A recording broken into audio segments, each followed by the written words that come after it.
Hello there everyone, welcome back to my channel Fanfiction podcast. Today we will start a new journey of What If Dragon Kidnapped Luffy from his mother Big Mom Part 4.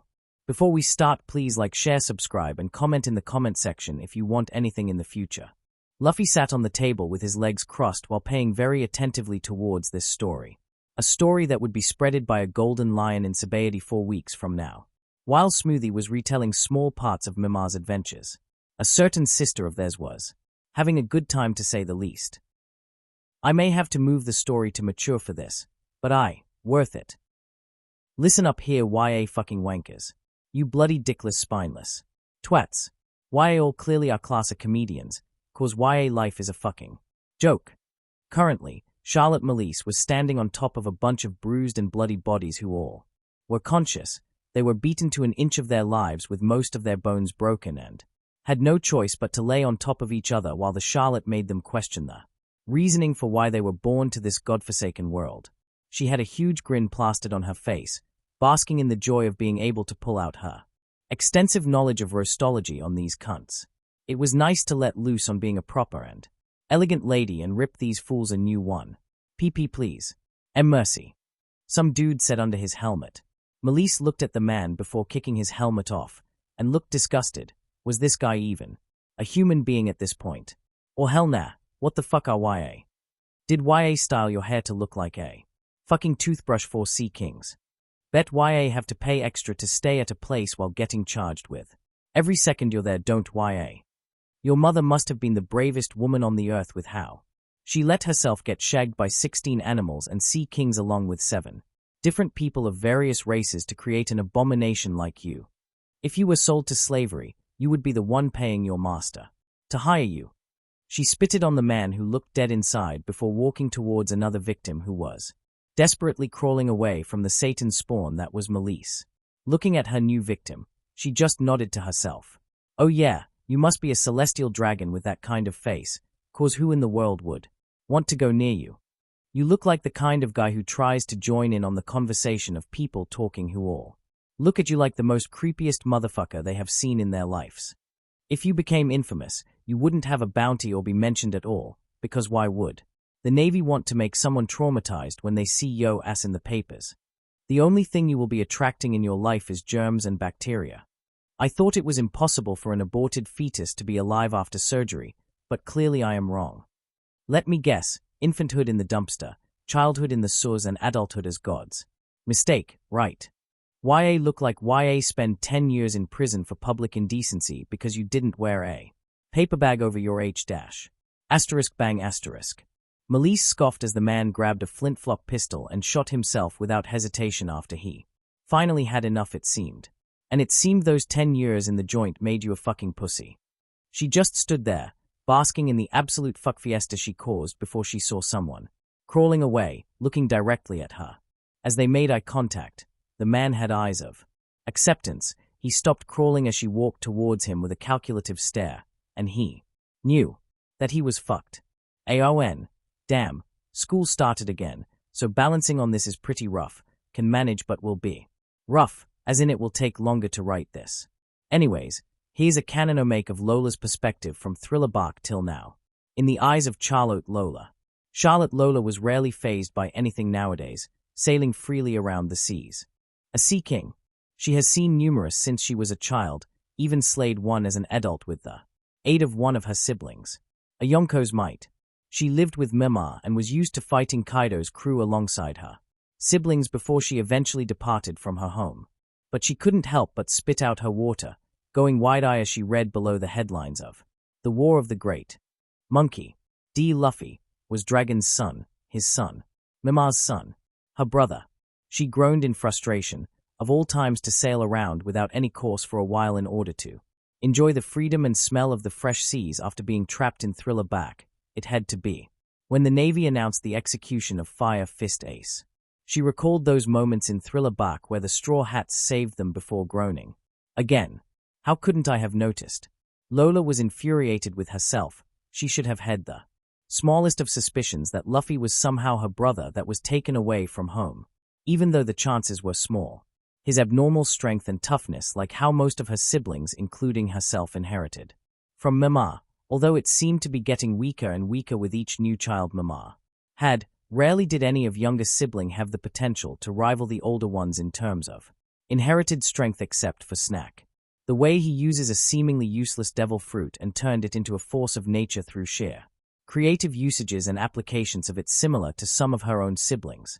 His large appetite. Damn, so that bastard took Luffy to East Blue of all places. No wonder they couldn't find him. They searched everywhere in the New World, leaving Paradise out in belief that Dragon couldn't have gotten that far off considering the time it would have took. But he did just that.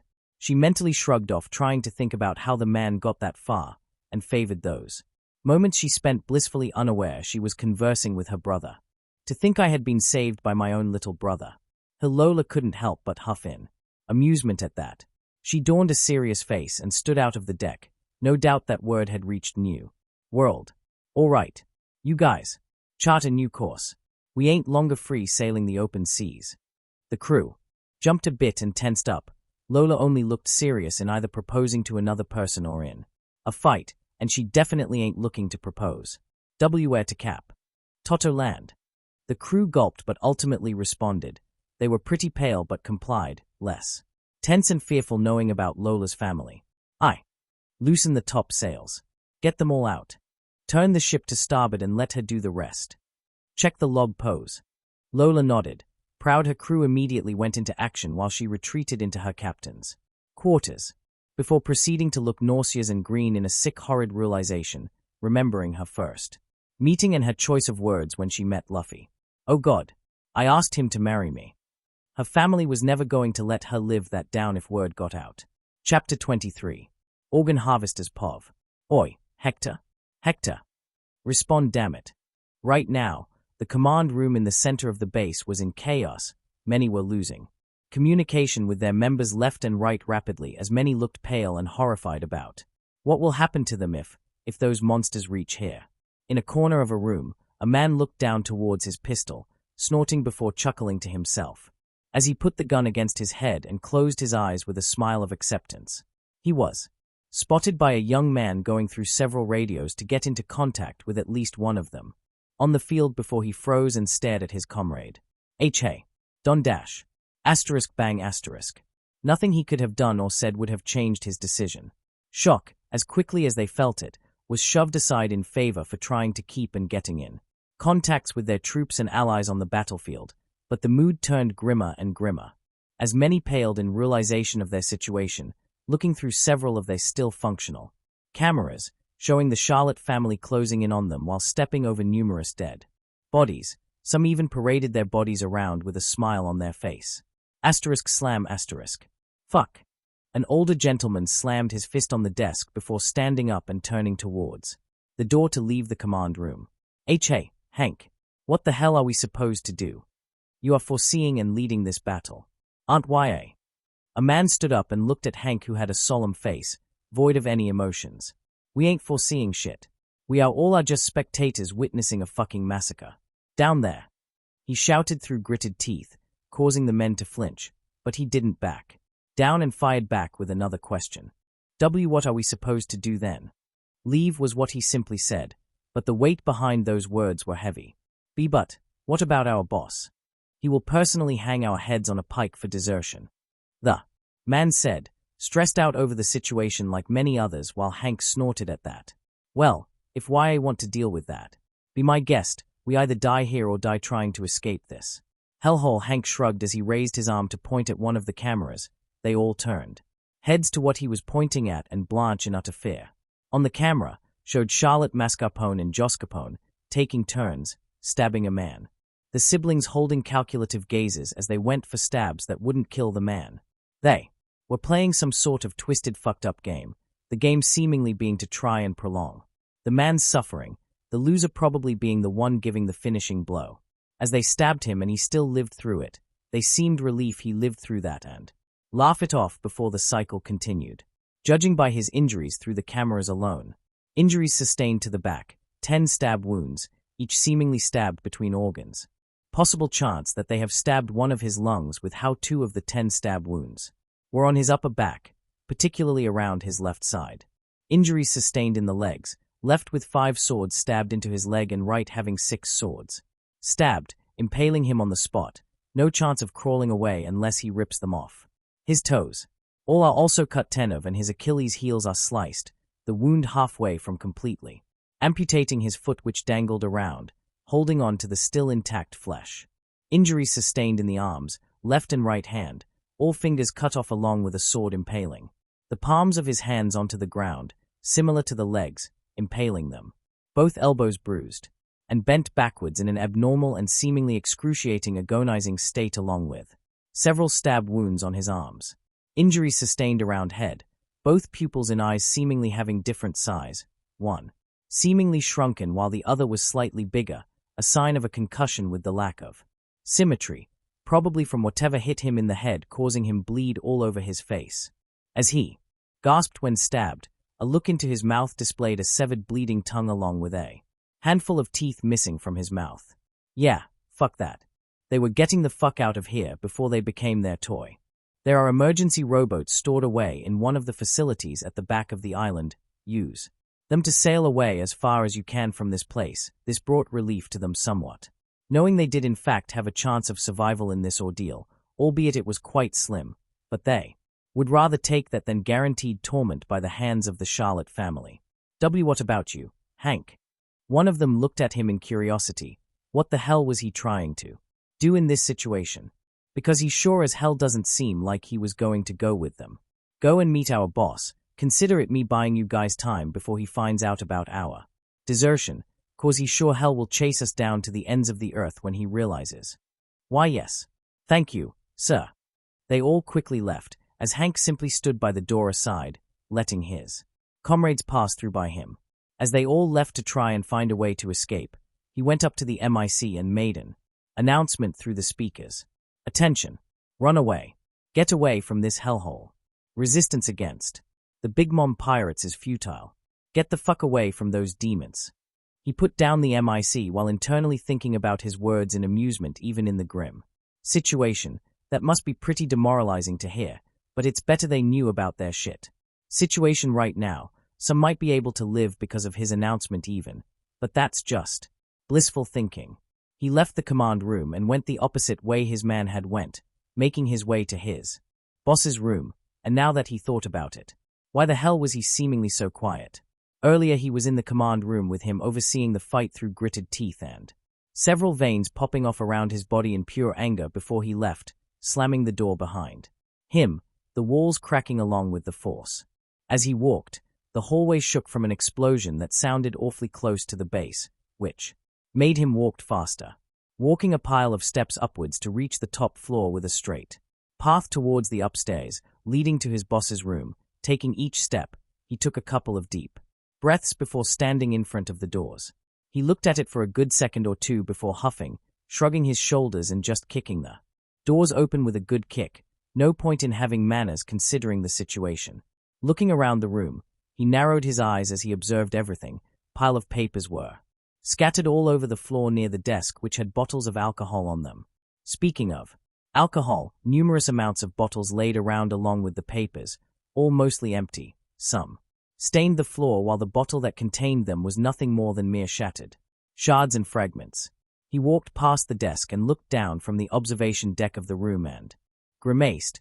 His boss probably spectated everything from here, drinking to take away the stress. But it seemed it did nothing with how many bottles he counted were empty. He went into the door to the left, leading to his boss's bedroom and opening it normally this time. He gulped before his jaw hung in disbelief as his eyes widened, his pupils shrinked and shook rapidly in pure shock. He slammed the door shut and slumped his back on it, sliding his body down before he sat down, leaning on the door, still shocked by the sight he had witnessed. His body twitched and shook before he had found the strength to stand up, albeit shaking a lot as he did. He just couldn't believe it. Hey, so that's why he's been quiet for a while. Shit, he said as he saw a bottle of whiskey rolled towards him, to which he picked up with amusement. At least the Lord was merciful enough to give him a last drink. It took a while, but he got his breathing under control before leaving the room with a solemn look, with eyes filled with disappointment at what he saw.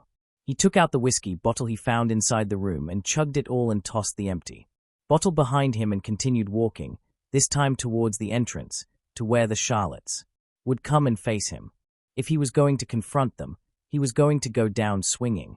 He sighed, only having one thought going through his head as he faced forward, marching to essentially his death, just like how he walked to the guillotine before he was saved. What a coward you have become. You, who wouldn't hesitate to rush in ahead of all of us in a fight. You, who would drink and party, bringing life to our gang which was still small back then. You, who let your ego go into your head and started showing your true colors to us all. You, who preached about always fighting alongside us, now lead behind us. You, who would only target marine and noble scum, now doesn't hesitate when killing a family. You, who used to share the gold with everyone and finding it trivial, now hoarded it to yourself, even if it meant killing us off. And now, you who hated living the easy life, took the easy way out. Truly, what a piece of shit you have become. Hank sighed, reminiscing about the good old days. He was supposed to have been executed years ago, all because a nobleman didn't like how he had secretly passed food to a slave with his master's head turned away from him. The audience didn't give much of a shit about him. Some did shoot him sympathetic glances, but the older ones, the ones too used to the brutality of the world, just gave a cold, indifferent look. They were too used to seeing people hang, beheaded and impaled, be it some unlucky pickpocket or some child who bumped into a noble or celestial dragon on accident. Someone was always going to be on the chopping board, and they could do nothing but watch in fear of joining them too. If it wasn't for his boss, who was way different back then, he would have been beheaded. From a group who went around hunting, skinning and dissecting nobles of numerous kingdoms, to a group viewed as rightfully a bunch of savage monsters that kills everything on sight. Where did it all go wrong? Hank took a deep breath as he found a crate and dragged it along. As he reached the front gates, keeping him between the incoming Charlottes and him, he put the crate down and sat on it. He took out his blade still sheathed and laid it on his lap and unsheathed it, slowly running his fingers along the blade, a blade he used to kill the same noble who gave him the death sentence, the same blade he used to cut down people who didn't deserve it. Genocidio Justo was the cutlass he named. He found it on a display case of some noble he killed in his bedroom, couldn't help himself and took it as his main blade, keeping a blade sheathed behind glass was stupid in his opinion unless it was a merchant. Swords are meant to be used, not as a trophy to show to others. The only exception with showing it off was if you were going to slice someone with it. He snorted like all the other times as he thought about the name he picked for it, the genocide and massacres this cutlass has witnessed and gutted was not righteous at all. He stood up and stabbed the blade in the ground and kept a firm grip on it as he stared at the door, feeling his demise approaching him. It was well deserved with what he had done, an appropriate fate to boot. He, who slayed the weak who viewed him as a monster, was now going to be slayed by people he considered monsters who probably considered them weak. Would have been nice to fight alongside the original founding members of the group. Too bad. They all died by the hands of his boss because he deemed them weak except for Hank. Bastard. Even had the audacity to replace his first mate by dumping his corpse into ocean and getting some piece of shit going by Gore Fisher for his high bounty instead of his fighting powers. He tore off his uniform that was issued for every official member after his bastard of a former boss set in those regulations which sucked ass. He will not fight as Hank, the silhouette of organ harvesters. He will fight as Hank, and nothing else, just some exceptionally strong murderer making his last stance for nobody but himself now. Maybe after all of this is over, he could finally have a reunion toast with his true fellow bastards in Hell Tilda. Smoothie and Luffy Pov. Oh, so, your older brother raised you instead of Garp. Yeah. Besides training us brutally whenever he came back, he usually left for months, so Ace took care and raised me all by himself. Right now, Smoothie and Luffy carried on their conversation from the canteen to the outsides as they continued jogging. They heard the announcement going through the speakers that probably sent the surviving enemies away from here. Less pests to deal with was good, but makes this hunt duller and more boring. Hopefully the ones who made some dumb last stand would be strong. There are bound to be stubborn fools who stayed and fought to their death. Smoothie hummed as she put a hand on her chin in thought. That did make sense and no sense at all. It was understandable because Garp, albeit old, was still an active marine whom with his reputation, rank and standing would likely be majority of his time out at sea with whatever mission he had to deal with. Also, The old bastard clearly did it to conceal Luffy's and Ace's existence to the world. Assuming the Navy knew about Garp's son, they would get suspicious of why he visited Dawn Island so many times. That's a sign of something being utmost of importance to him at the island.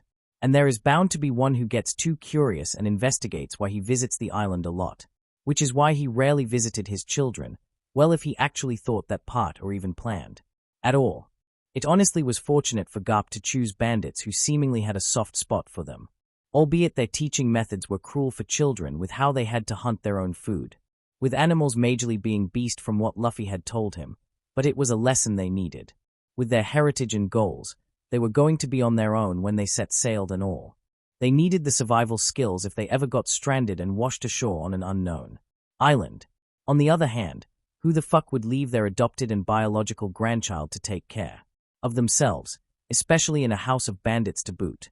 Garp's reputation as the hero of the Navy was a heavy and enormous title to have. He could have requested from Sengo to put his position on hiatus to raise and actually properly groom his children to be Marines under the guise of cashing in his well-deserved vacation because Smoothie knew from Mema's report from her spies that he was active as fuck on the seas, so a break would be logical from how hard he seemingly worked. Better yet, Garp could have given them to Sengo. That guy, despite being a manipulative and cunning bastard, was an intelligent and patient person he could properly raise and taught Luffy. And Ace as normal kids, gave them fake identities to hide their bloodline if he ever found out. Although that was left up to chance, whether he executes them or not for their lineage was up to Sengo's hands. Hell, he could have steered them into the righteous path of being the Marine bullshit. Although, Garp taking a vacation is a better option than that. She groaned in frustration as her thoughts clashed, from whether or not Garp was a piece of shit. Or the old Marine could only do so much on his own, he might and probably even have gone a bit senile at that time with his age. To bitch slap a man or to stab and drain a man within an inch of their lives. Either way, she was going to hurt him for what he did when she hears about Garp's next sightings, Marine hero or not. She ain't walking or sailing away unless she gets a hit in. She then moved on to another topic which was less grim and was more amusing and entertaining to her. Do you still retain your title of champion of the underground dawn? Smoothie asked curiously, to which Luffy nodded with a smile, still reign undefeated. He pumped his fist victoriously while Smoothie giggled at that in amusement. One of the many interesting and curious things she heard from her brother, at the age of 3 months before meeting Shanks. Garp, quite literally, yeeted his fucking grandson into an underground ring full of giant man with physiques comparable to a muscle builder and heights of as tall as houses, well when Luffy was still a short 6-year-old at least.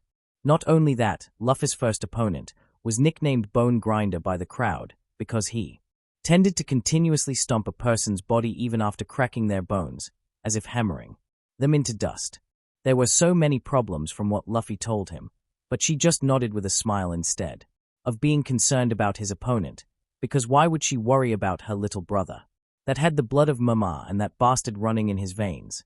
As such, it was no surprise when Luffy brightly beamed at her as he proudly talked about how he had one punch knock out the man after a sec the bell rang, and did the same to the next, and the next, until he reached the last guy. At least he had to punch his face 2 times rather than 1 to bring him down. Smoothie had no doubt in her mind that Garp betted on Luffy with a shitload of money in the process as he fought his way to the top. You should talk with Cracker about fighting in an underground ring. He frequents them to gamble his money. He would be more than happy than to send you to beat someone to a pulp. Smoothie suggested with a smile, casually exposing something Cracker tried and failing miserably to hide, while not seeing any problems with that statement as Luffy grinned in excitement. Really? Smoothie nodded almost sagely indeed. Not only that, but they are way tougher than those idiots you fought. Luffy laughed at that prospect. I can't wait. Let's go beat their captains us already. His morale seemingly shot up as he now ran while Smoothie huffed in amusement before following suit. Right behind you, Smoothie cheerfully said as she looked on, observing the empty streets. She sensed only a few signs of life now. They were retreating away from here, either hiding or getting away from the island. As they ran through the streets, Smoothie took a side, glanced at a house to her right. Her eyes widened as she got a split-second glimpse at the inside through the open door. There was a skeleton with clothes still on, leaning through the door. The bones were dusty and Her skull had cobwebs sticking with the floor. She turned her head and looked at the path ahead instead, but with a calculative look on her face. Before shaking it off, Smoothie can investigate later. Killing the boss of this operation came first.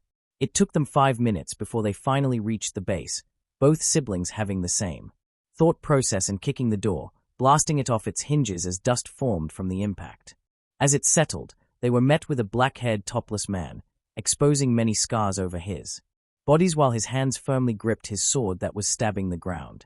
His cold eyes stared at them with a calculative gaze. Smoothie shot him back a glare of her own and took out her sword. This man gave off a vibe different from the rest.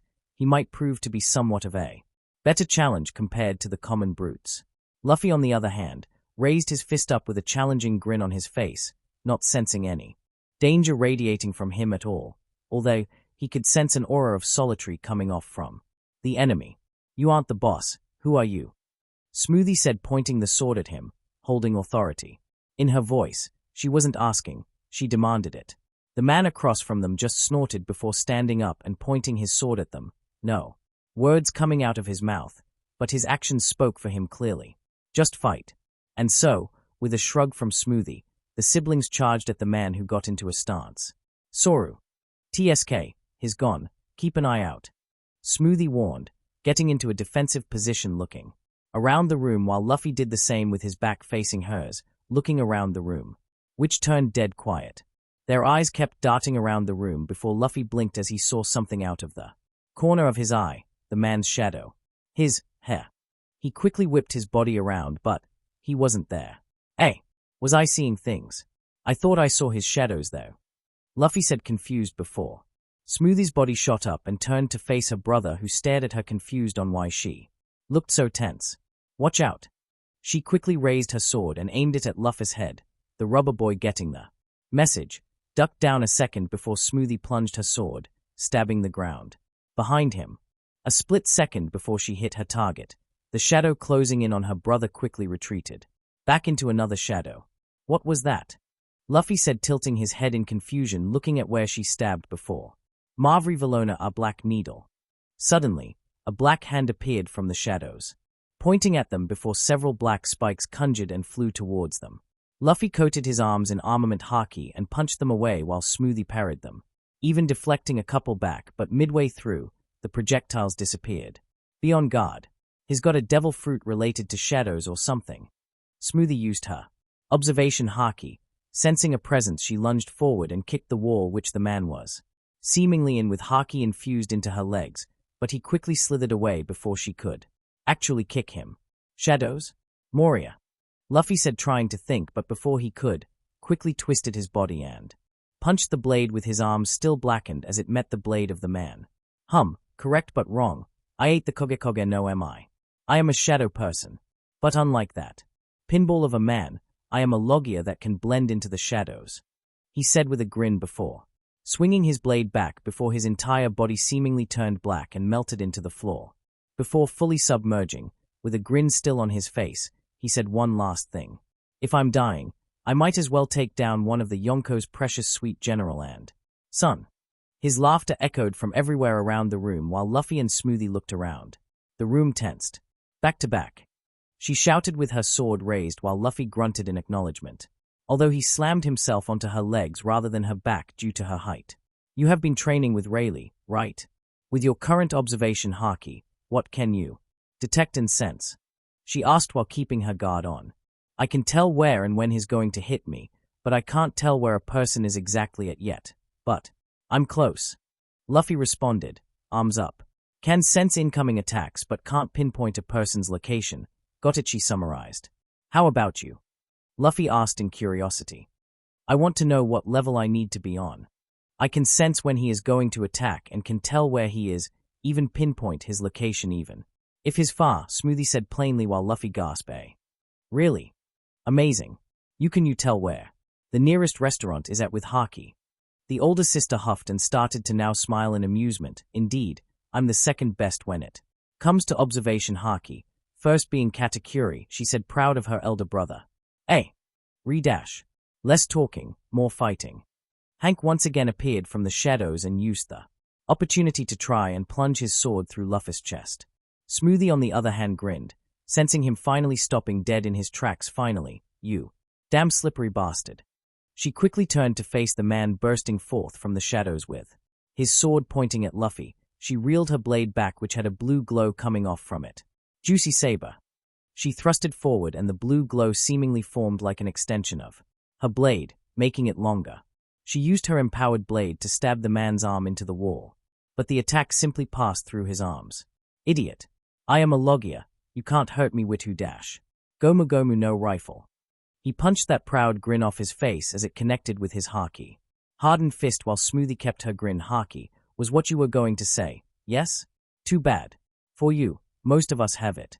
Smoothie raised her right leg, which blackened in haki, and kicked the man's torso hard, getting him to cough up blood from his mouth. The man gritted his teeth before slamming his hands on the back of the wall. Scote Ino's Thalamoso dark chamber. Several black stones shot out from the shadows, above and below them, making them back away from the man while having their guard up as he didn't submerge in the shadows. He just stood there taking deep breaths. As expected from a sweet general and a person who took down 3 admirals, tell me boy, you really Big Mom's child. Hank said, looking at him. He was the only one in the room besides his boss who witnessed Straw Hat with the family. Everyone else was too busy panicking and directing everyone on the field into position. It was quite the shocker to see someone like him with the family of all people. Luffy nodded with a smile. Yeah. Dad took me away from Mama and my siblings. Don't know why though, he shrugged while Hank huffed. That's so. Your family is weird. You know that, brat. Hank huffed before raising his fists to fight, while Luffy did the same, laughing away. Yeah. Well, whatever. Mavro Kanoni, a black cannon.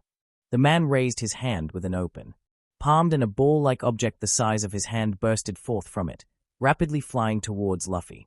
Grinned and just dropped his hand, ready to deflect the ball before the last second. His observation haki went off and he sidestepped, narrowly missing the cannonball much to his confusion. He got his answer when several spikes sprang forth from it, to which he gulped. Man, that was close. Smoothie on the other hand charged from the sides while he was focused on her brother. Got you. She reeled her sword back as the blue glow caught her sword again. This time it seemed the tip was glowing brighter and brighter before she lunged forward. Human mixer. A small blue glowing ball shot forward towards Hank, who looked at the ball for a split second before it bursted, and he was now in a miniature tornado of juice. He tried holding on, but eventually he got caught up and was swirled around in it before it exploded, sending him flying towards Luffy with his head stretched back. Gomu Gomu no. Ding asterisk. Bell. His head collided with Hank, who fell down to the floor holding his head from the severe headache he had gained from that headbutt. Before he could do anything, Smoothie already pointed a blade near his neck. Don't try anything. Give up, and we might take you prisoner. Hank on the other hand sighed, but ultimately raised his hands up. You got me. What do you want? He asked, looking towards the 2 siblings. Simple. Where your boss is at. Hank at that flinched before looking down. Top floor, don't expect much of a shaleen from him. Luffy blinked at that before looking up at Smoothie, both siblings staring at each other before looking at Hank. That was easy. Stay here and don't try anything funny. My siblings can kick your ass just as easily as we did. She threatened before retracting her sword. I don't really have much of a choice here, do I? Hank huffed while Smoothie simply nodded. You are strong though, nowhere near us sweet generals, but still quite strong. Mima might have some uses for you, Tilda, Smoothie said ominously as she sheathed her blade back while Hank gulped in worry. All right, let's go kick that guy's ass. Luffy went back to being joyful while Smoothie huffed. Once again, right behind you, Tilda. Before leaving, she glared once last time at Hank, putting her thumb across her neck while letting her tongue out. Hank nodded rapidly at that. The message was clear. Try and leave when we are gone to deal with your boss. I will find you and behead you. They made their way through the stairs, going through several hallways. As they do, they passed by several paintings and decorative ornaments. They even passed by a hallway that had a display of armor knights that were old and rusty. Eventually they passed by a door labeled Command Room. Taking a peek inside, the screens were all static and a bunch of papers were all lying around. Chairs seemingly thrown all over the place. If they had leaned closer towards the window, they would have seen the corpse of another man that took the easy way out of this ordeal. They eventually reached the stairs and took it, walking up one last corridor that had a bunch of Glass fragments shattered all over near the door that lead to the boss's room. Smoothie and Luffy nodded and were on guard, prepared for any surprise attack as they stepped inside. As they stepped inside, the only noticeable thing were the empty glass bottles. Much to their confusion, they both shrugged before they went and opened different doors, Smoothie opening the right, and Luffy opening the left. Smoothie closed hers as quickly as she opened it. He wasn't hiding inside his own bathroom. Nothing in here. How abo Luffy? She turned her head and was concerned seeing her brother's expression. He gulped and just stared, gasping in disbelief, before Smoothie walked up behind him to see what caused such a reaction. She widened her eye and clenched her fist at the sight. The bastard hanged himself, she said in slight shock, staring at his body which was motionless. While the noose around his neck was firm and strong, his neck also seemed to have stretched a bit. He must have hung himself for quite some time now. They were expecting a big fight, but this was this even a victory? Luffy walked away, summarizing the dead man with one word which Smoothie nodded in agreement with before she followed him closely behind. Coward. Aon. For those wondering what is up with Hank's attack, he's shouting his attacks in Greek, while the English part is just translation. P.S. Luffy is colder when it comes to death. It's a mix of his Charlotte lineage and his past, which was more traumatizing and etc. Suicide is the same as giving up on your dreams in Luffy's eyes, thus he views it as a cowardly thing to do. Anyway, here's a more cheerful canonic of Sengo finally letting himself go LMAO. The Buddha reaches enlightenment. Play Orgasm Anthem by Wanuka around here. Turn that shit up. Sengo right now was in an underground illegal rave out of uniform and was wearing a Hawaii shirt along with some shorts. He probably should be reporting the illegal activity to the authorities, but fuck it, it's his vacation, and besides, it's just some harmless fun tilde years of. Managing so much stuff and bullshit from his shitty government superiors was quite a toll on him. Not to mention Garp's family. He can finally give less of a shit about what Garp's grandchildren are up to now. He popped the cork of a wine bottle for himself at that pleasurable thought as he chugged away his worries. No longer had he needed to put up a front as a fleet admiral that manages the navy. He was now Sengo, an old man that retired from his grueling duties and was currently experiencing the life of the party. The music raged on as he continued drinking his problems away, laughing as he danced along, with crowd, lights flashing all over the place. He was snapped out of his drunken state when he felt his den mushy ringing in his pocket. He grumbled but ultimately went somewhere quieter and more isolated to take the call. Finding a nice place away from the fun zone, he took out the snail and answered. Hello, this is former Fleet Admiral Sengo on the line, totally not participating in an illegal event. Along with stealing a bit of Admiral Borsalino's stash of weed, he answered calmly, as if he didn't snitch on himself or Kizaru at all. What? Never mind that, Sengo-san.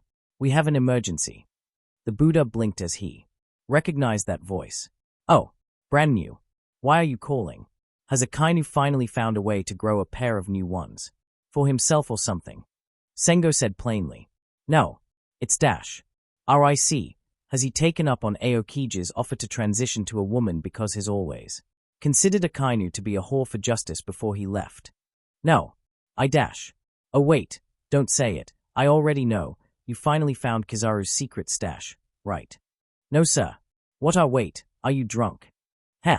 I have no idea what you're talking about, Sengo said before he looked at the contents of the rum bottle he was drinking from and whistled.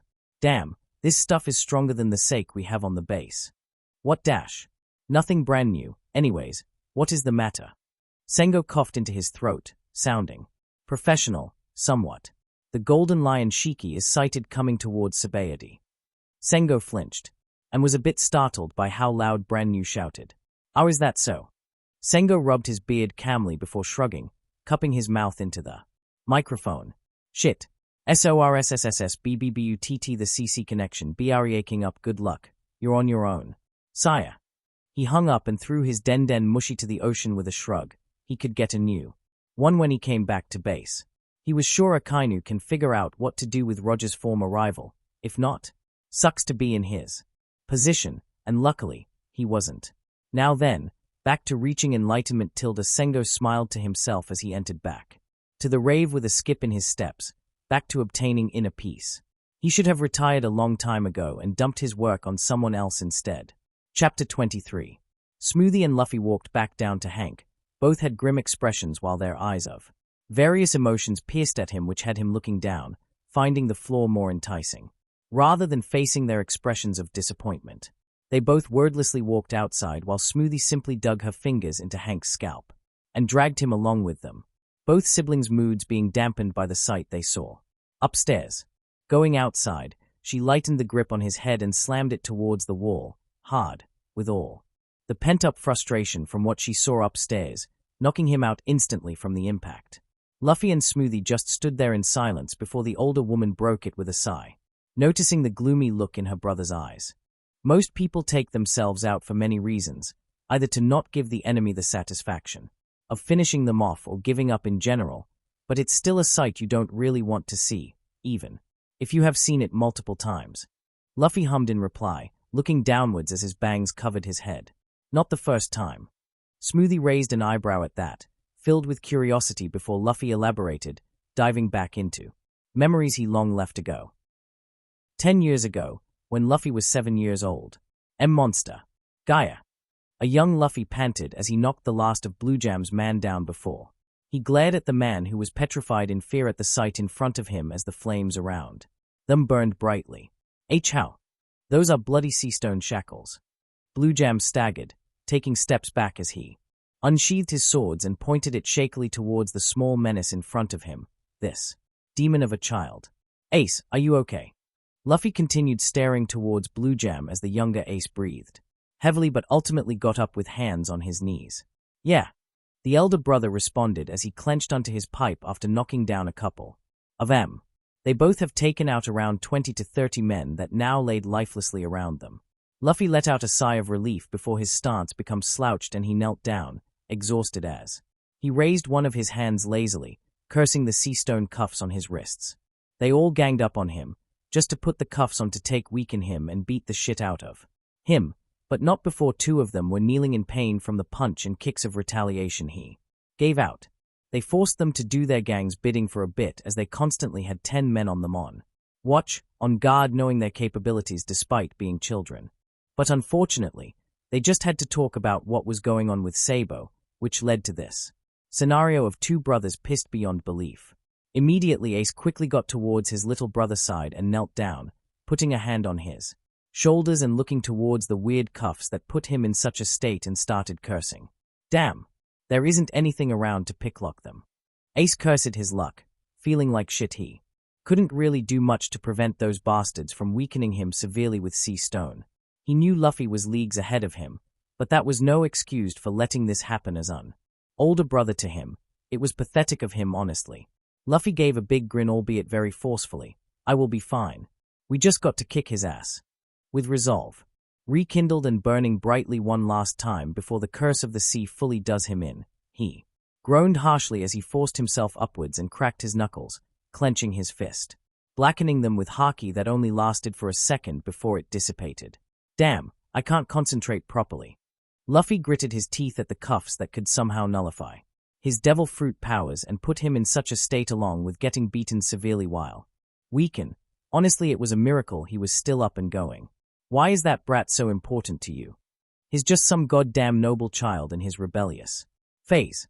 That brat is going to grow up and out of that phase and show his true colors, becoming like his shitty little daddy, a rich scumbag glaring down at us like trash. The older man clenched his fist in frustration as everything was crumbling down, the flames closing in as his life seemed to have reached a roadblock, the end of his journey, for he couldn't see anything ahead. Luffy and Ace snapped their heads towards him with fury that burned brightly as the flames around them, but out of the two, Ace rage burned brighter. Blue Jam could even physically feel the heat he irradiated purely from anger. If he had his devil fruit from the future right now, he could have actually been burned alive by it. Don't compare Sabo's failure of an asshole father towards him. He will never ever become like that sack of shit. He was drilling holes into the man's soul, disregarding his swear filter around Luffy just for this time. Yeah, Sabo ain't like that. Luffy added his 2 cents in as both brothers raised their fist or weapon up, ready to throttle the son of a bitch before he chuckled, which got them confused. What are YA laughing at? Have you finally lost your mind? Ace taunted him but was tense as The only thing that did was having him laughing more. It seems. Captain. Luffy and Ace frozen stiff at the unfamiliar masculine voice that sounded from a distance behind them. No, they were already tired, for crying out loud. That fortune is on my side. Blue Jam grinned maniacally as both exhausted brothers turned around and couldn't help but sweat at the sight. It was another group of Blue Jam's man. They had no idea where they came from, but it wasn't looking good. Could they pull it off one more time? Especially when, after dealing with them, they had to face off with Blue Jam. It was fight or die, and if this was their resting place, then fuck it, they weren't going down easily. But before they could reach them, what do you think you're trying to pull off on my boys? Luffy and Ace lit up at the familiar voice, smiles spreading on their faces as the mountain bandits intercepted Blue Jam's man and clashed head-on with Daiden calmly coming into view with her axe slumped on her shoulders, walking towards them with a cigarette and a dark look on her voice, clearly not amused by Blue Jam's shenanigans. Daiden, said woman, huffed but visibly lightened up seeing the two brothers call out to her. Looking at the two, they were a bit roughed up but ultimately okay, just scrapes and bruises at best. No permanent damage by the looks of it. But they were clearly struggling to stand upright while breathing heavily. She looked further on ahead and upwards and changed demeanor quickly as she drilled holes into Blue Jam's soul. Said man had his jaw hanging low in disbelief as hope shattered right in front of him. Ace, get whatever is off from Luffy's wrist and kick that bastard's ass. Dogra came running towards his boss's side, reeling his arm back before throwing a set of lockpicks towards Ace, who caught it, jumping to grab it and immediately got to work. Blue Jam tried to take a cheap shot by leaping towards the brothers when they weren't focused on him, but before he could even swing down his sword, a weird-looking man whose appearance somewhat resembled a chicken bursted forth from the flames and met his blade with his own. Don't even try it, Magra said with narrowed eyes as he pushed him back with his own blade, which had Blue Jam gritting his teeth at the man. Asterisk clink asterisk. All right, I'm going to kick your ass. Luffy cracked his knuckles as the cuffs fell onto the floor. He got into a stance, but before he could launch himself towards Blue Jam, Ace patted him on the shoulder, getting his attention. Launch me at that bastard. The younger brother nodded without protesting on getting a hit on the bastard himself and stretched his arms way back while Ace got in front and kneeled. Gomu Gomu no. Bazooka. Luffy gritted his teeth as his arms violently retracted and lashed forwards towards Ace with open palms, the older brother jumping perfectly in time to get sent flying towards Blue Jam's head like a missile, with the older man staggering back in shock and surprise. Asterisk bonk asterisk. Gah! Blue Jam choke on his vocals as his head violently snapped backwards as Ace swung his haki-coated fist towards his head, memories flowing through in his head off every lesson from Luffy on how haki worked, and also unknowingly unlocking his conqueror's haki back in the time this way. The sheer emotions flowing through him was at its peak for it to shine. Never talk shit about my brother. Ace sighed as he looked towards the sky, taking a deep breath before turning and facing his younger brother, who grinned and gave a thumbs up, which had him doing the same thing back at him. He walked towards Luffy calmly. It was over. For now, they still needed to get Sabo back from his jerk of a parents. Hey, so this is it. Ace immediately turned 180 back at Blue Jam, who slowly and shakingly raised his torso up, clearly still feeling the pain from Ace's hit along with the effect of Conqueror's haki. You still want more, you son of a bitch. Ace easily reignited and was ready to throw another one, and quite possible an extra, to make sure he stayed down for good. Blue Jam snorted and raised his hands up. Nah, I give up. This is it for me. He stood up while groaning harshly in pain before bending down and grabbing his sword, which had Ace doubting he was actually surrendering. He snorted at how tense the brat was. Relax, kid. This sword ain't pointing towards you. This is it. For me. My crew's beaten up and I myself got beaten by you brats. Honestly pathetic. Even took orders from a bloody noble too, of all people.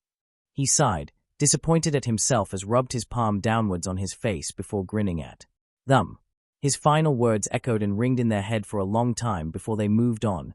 Him placing his own sword on his throat took more time to forget about. When you brats come over to where I'm going, let's all sit down and have a drink, eh? Beer. Sure, why a die as man though? He slit his neck and fell back, choking on his blood as he shook violently before becoming still, staring at the night skies in his final moments. Luffy and Ace just stared at the bodies, even with Magra trying to block their views. It was already embedded into their minds. They had seen enough already. Dayton pat their shoulders form behind with an unreadable expression on her face, but the tone of her voice was enough. Let's go home. No, not until we get dash. Asterisk thud asterisk. Dayton made sure to catch them before they fell from exhaustion. Back to the present. Smoothie didn't interrupt her brother as he recollected the day before Sabo died, for two boys to beat that many people was honestly impressive, especially when Luffy had sea stone cuffs on. Throughout the brawl, when he got to Dayton's family coming in and saving them from another brawl, she paid close attention in hearing about how Luffy described the mountain bandits that raised them coming in to intercept a second group of enemies. She respected the woman herself along with the bandits for what they did. Smoothie genuinely wanted to meet Dayton and give her gratitude for what she did for her brother. Maybe she could ask Mama to make Dayton the godmother of Luffy.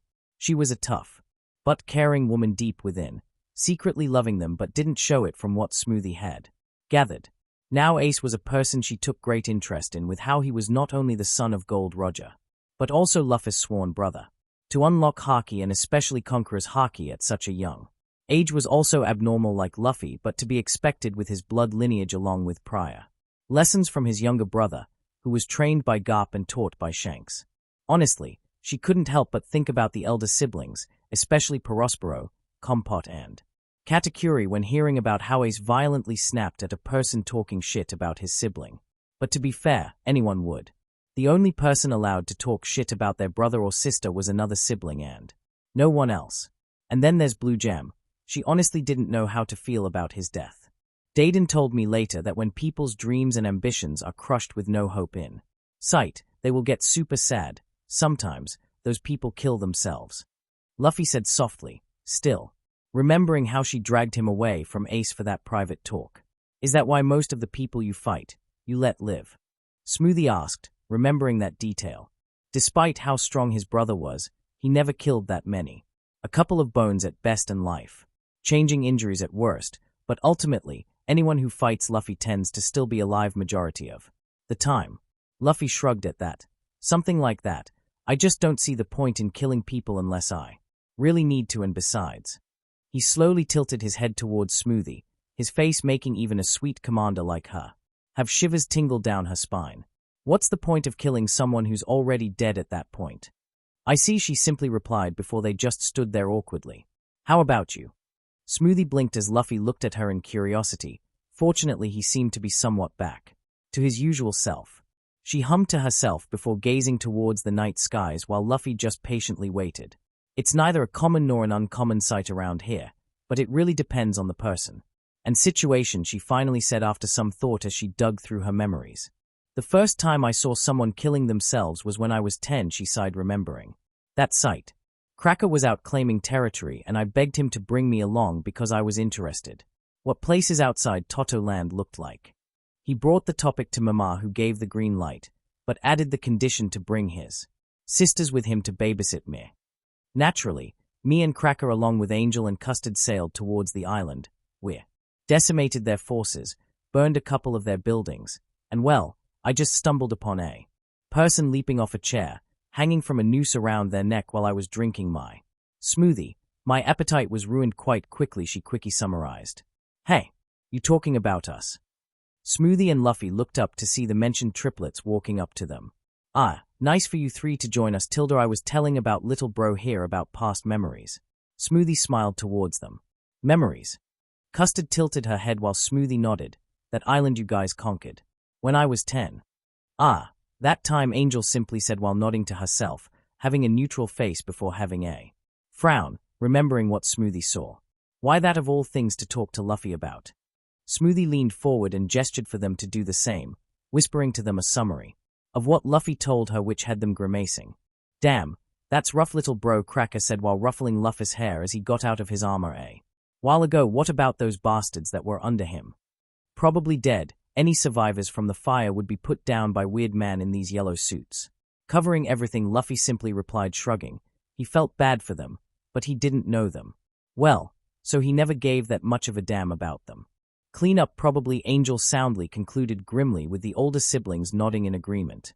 In solemn. 10 years ago, nearly around the time where Smoothie became a sweet general, hit Custard. muttered while rubbing her chin while Luffy perked up at that. Sweet General. What's that? Food? Luffy asked, which had the siblings blinking before they huddled towards the sidelines, leaning forward to one another, leaving Luffy aside, who had question marks hanging above his head. Now that I think about it, did any of us explain how our family generally works towards him? Custard asked, looking at her two sisters and older brother, who was also just looking at one another before they all looked at Custard. Probably not. Yeah, figures. Is it me, or do I have this gut feeling he won't give a shit if we explained how we work towards him? Custard now asked another question, which had Smoothie snorting. Don't doubt it at all. Well, maybe if meat is involved then he might listen, she shrugged, which had the siblings staring at her in confusion before the sweet general elaborated with a simple sentence. Imagine a version of Mama who loves meat instead of sweets. Ah, say no more, Cracker nodded, getting the gist of it immediately with his triplet sisters humming alongside him. What are you guys talking about? They blinked before looking at Luffy as one and speaking in perfect unity. Nothing. They dispersed, which had Luffy pouting, wanting to know more about what they were talking about. Oh yeah, what about the boss? You guys dealt with him? Cracker asked while looking toward the top of the castle while Smoothie sighed. Why do you think we suddenly talked about such a grim topic? Oh, another spineless fool. He scoffed while slumping down on the wall. No wonder his two younger siblings started to talk about such a shitty event. Where's katakuri and Snack, by the way? Smoothie asked, noticing how her fellow sweet commanders weren't here, which was an odd sight, especially when katakuri absolutely wastes no time. Not sure about Snack, but katakuri is definitely going door to door in every house, even if he uses observation haki. His very thorough in extermination, Cracker huffed while leaning back on the wall before he took out a deck of cards. So, blackjack? He innocently asked, which had them all deadpanning while Luffy perked up at that. Sure, why not? Luffy walked up and sat across Cracker, who raised an eyebrow. You gamble? Luffy nodded and grinned. Sabo, Ace and I would go to gambling dens because I'm really lucky. Is that so? How about you three? He took out the Joker cards and started shuffling them as his head faced towards his three present sisters, who looked at each other. Nothing really better to do, so why not? Custard sat next to Luffy's left side while Angel shrugged before joining in on the younger brother's right side. Cracker looked at Smoothie, who shook her head. Spectator. Cracker nodded, respecting his little sister's decision, and placed the deck down, Luffy being the fastest and cutting the deck, to which Cracker started shuffling once again for a bit before flicking the cards towards his siblings. Same rules with me. First is Luffy and last is Angel. His sisters nodded while Luffy tilted his head.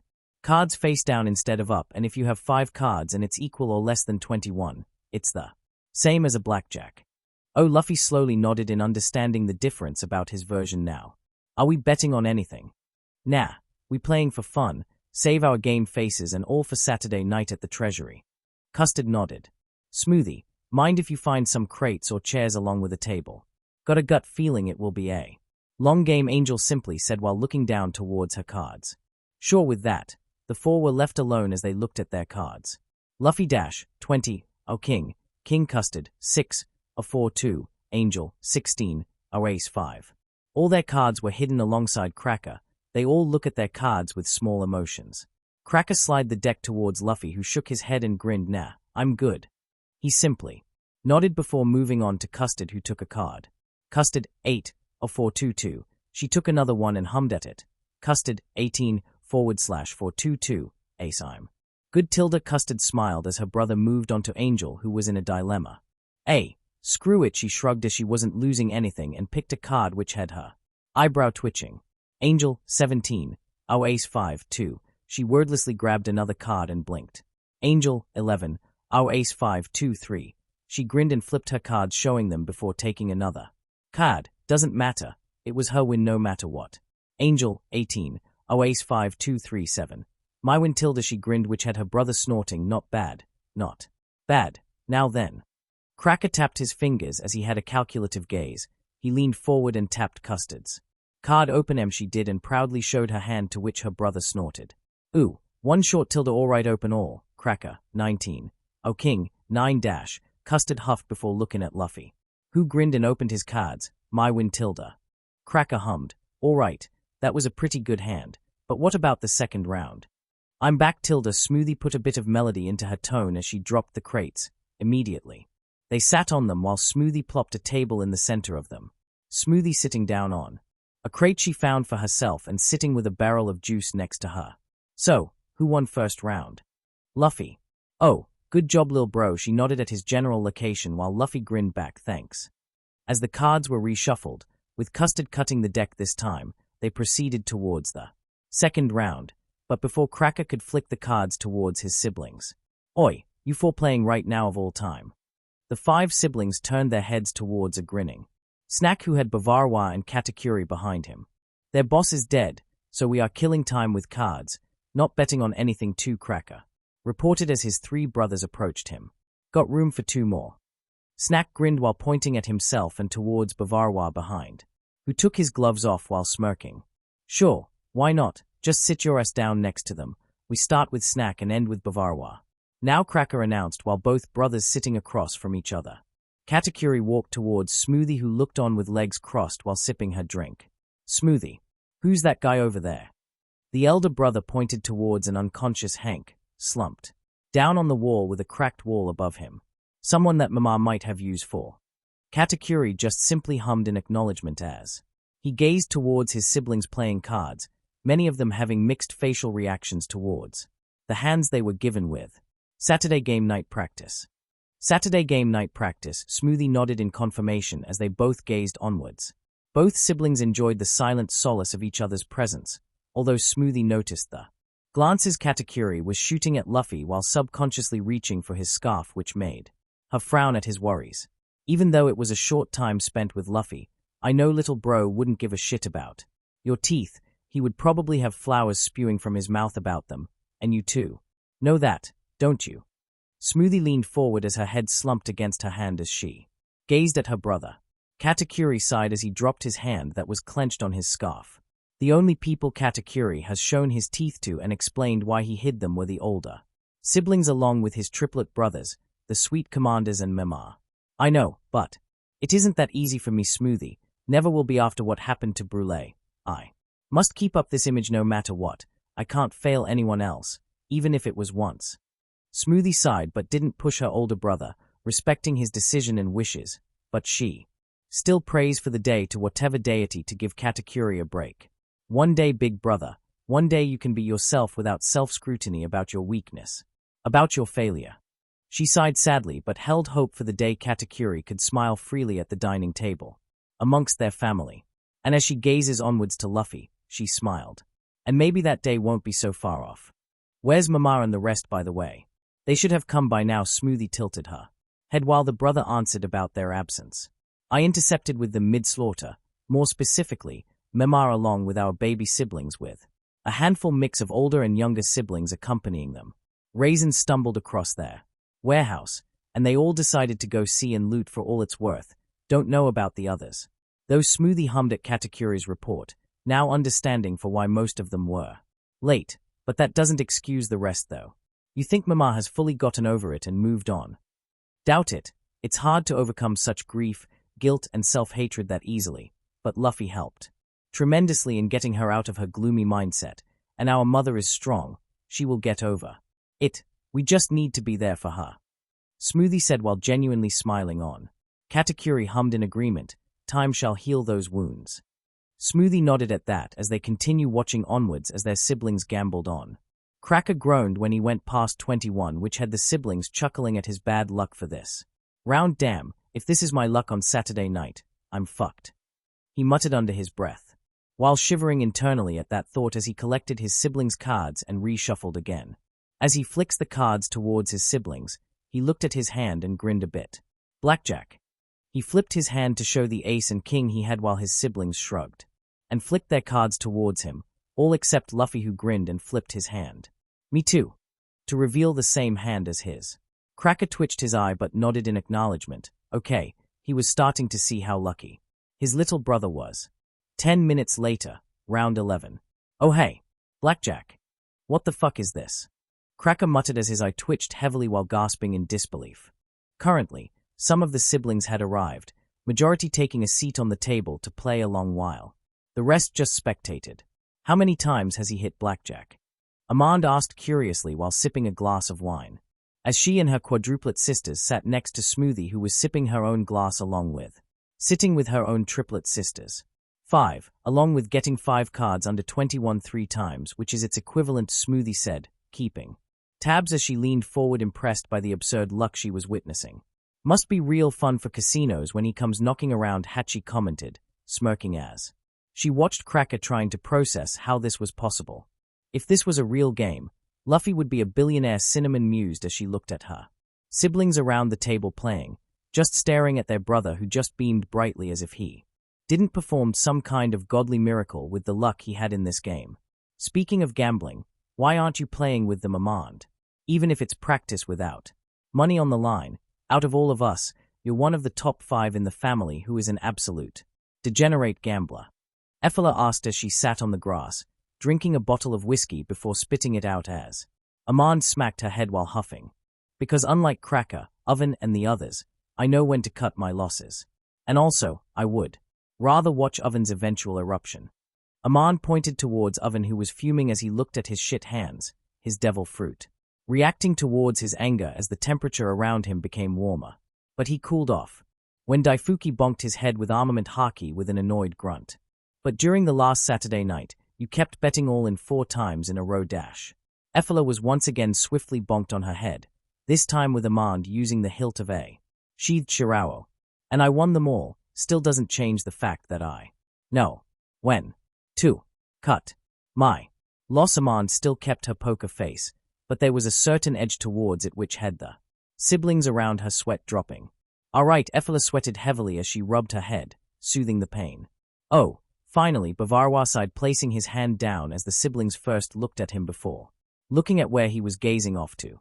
Mama, along with the rest of their siblings, slowly came walking towards them with Pudding at the lead with Flamp behind her, rubbing her head while whistling as she avoided facing them.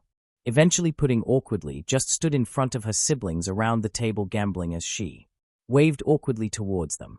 Hey everyone, having fun, why yeah? The stuttering had either given them confusion why she was acting like this or setting alarms off their head, concerned about what happened.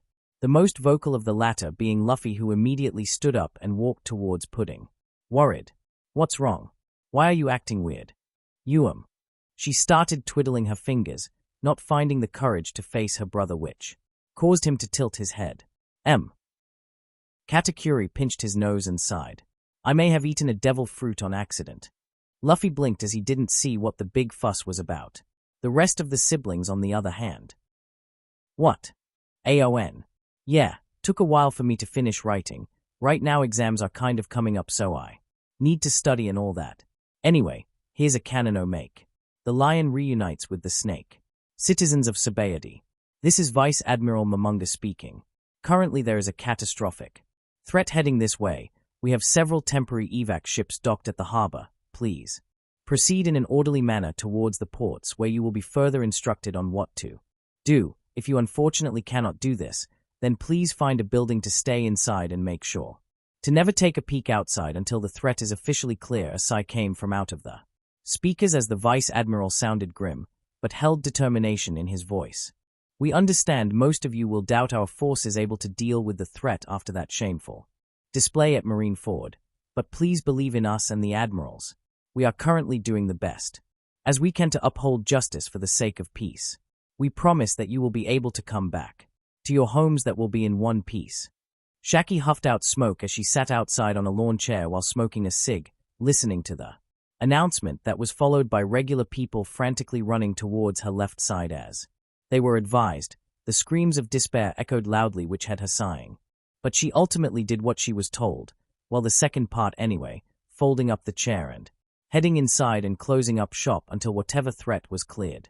She sighed, taking out the cancer stick out of her mouth and extinguishing it before kicking back behind her counter. Knock knock. She narrowed her eyes and slowly stood up as she stared at the door. Sorry, but the bar's closed for today. Or, even for little ol' me. She stilled at the familiar voice before she cracked a smile. She walked up to the door and opened it to be met with Shiki, who was grinning madly while getting a good look of her before scoffing. You haven't aged a fucking bit, why, a wretched snake. Naturally, Tilda, and what is that I see? The angry little lion is starting to lose its mane. Sheki grinned wider as he fumed at the reminder of the fact that he was balding. Both pirates continued staring down at each other before Shiki couldn't hold up the facade, snorting, which set off Shaki, who giggled before they both devolved into full-blown laughter in amusement. Good to see YA kicking around Shiki tilde. Same for you, Shaki. They shook hands as they both genuinely smiled at each other before. Shaki retracted and went to her fridge behind the counter. You need a drink. Bourbon if YA got the stuff, Shaki hummed as she grabbed it. She didn't even bother to get a glass, just tossing the entire bottle towards her former comrade who caught it effortlessly before. She grabbed a bottle for herself and sat across Shiki, who sat on a stool. So, you're the catastrophic threat. She mused as Shiki huffed, taking a big swig. Why else would they sound such an alarm? Good point, but how are you out of Impel Down? Shiki snorted before giving her the general run down of what went down in Impel Down, to which she snorted in turn. Just like how they covered up what we Rocks pirates did to those kingdoms from the public here. Shaki mused as the gold lion snorted. Pretty much. Both former crewmates just sat there in silence before the atmosphere became gloomy, mostly due to the negative energy radiating from Shiki. So, about Edward. Shiki looked down as he inspected the brand with a frown on his face. Eddie-chan knew his time was coming. He wanted to end it with a bang while getting his sons safely out, especially Ace. She kept her smile on her face, but her eyes spun a different tale. Out with the old and in with the new hair. Shiki gazed at the ceiling, his expression hard to read as it was neutral while Shaki looked on, before throwing her own thoughts about it. We are getting old, my friend. People change over time. Even Lin-chan mellowed out, became a proper mother to her children. Shiki at that choked hard on his alcohol before looking at Shaki in disbelief. Lin. The same, Charlotte. All children are my tools and are born for my own benefits, Lin. Shaki nodded in amusement as Shiki slumped down, still unable to process this into his head. Rayleigh came across her children, who told him about her well-being. Imagine my own surprise, hearing the news of her turning a new leaf for their sake. And how Luffy-chan was her son too, which she left out. She would let Shiki find out by himself about that fact. Time truly has passed. At least those brats of hers are being raised better. Unlike us in our childhoods. Shiki bitterly smiled at that before taking a swig. Shaki gave her own sad smile as she looked down a bit. We all were truly the black sheep among our respective people, weren't we? Shiki grinned, knocking his bottle on hers, which got her attention. At least we didn't live a boring life, desperately trying to fit into a society that gives us the finger. In our attempts, that shit got lame real quick, so we gave them our own finger and banded together under a shitty captain given the chance. Shaki giggled at that. Indeed, I wouldn't have been happily engaged towards my dear husband if I didn't join our little crazy crew of misfits. Oh, you're married. Good for wait, you let someone get laid with you. Shiki eyes comically popped out of his skull as the sentence finally registered fully in his brain, while Shaki chuckled and shook her head of her friend's way with words. Indeed, it's not surprising that I'm engaged with Rayleigh tilde. Wait, you're actually, this explains a lot. Shiki rubbed his chins, reminiscing on the many moments where their crew and Rogers would clash and how Shaki and Rogers' first mate tend to fight off in a desolate place. Well, that's what Shaki said when she came back after the fight ended, along with a huge smile on her face. For some reason, no wounds nor scars on her body to boot.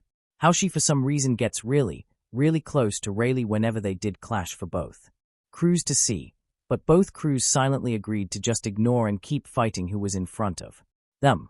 Hey, where's Rayleigh anyway? Shiki blinked as he looked around while Shaki placed her bottle down after a swig, not bothering to hide anything. His off-training Luffy-chan observation haki. Shiki raised an eyebrow. That brat again, and for Shaki to add chan to their names at the end indicates trust towards the individual. I heard of that brat from the newspapers. Fucked up the Marines really good, specially neutering the red dog and making it his bitch, right? Shiki grinned sinisterly while Shaki giggled. That's the Straw Hat Luffy that you have been hearing about in the newspaper, all right. He even has me rooting for him personally too. Hey, now I'm more interested in him, the gold lion huffed while Shaki snorted before grabbing a piece of paper and writing on it, slipping the note towards Shiki, who stared at the paper in confusion before she explained. You can find Luffy-chan around this island.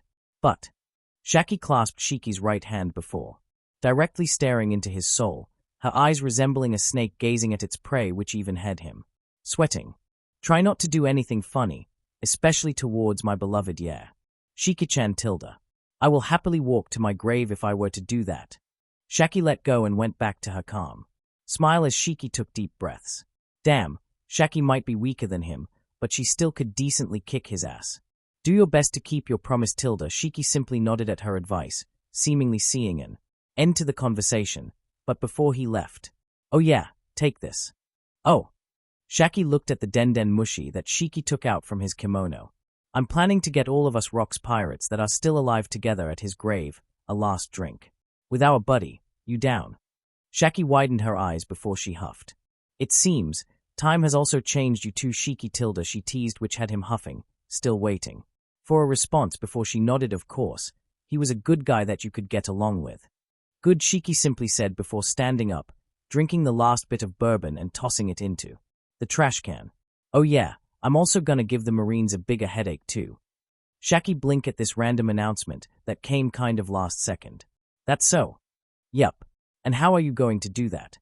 Educate everyone in this new generation about us, tilde. Shaki blinked before she smiled, although it felt and looked sharper.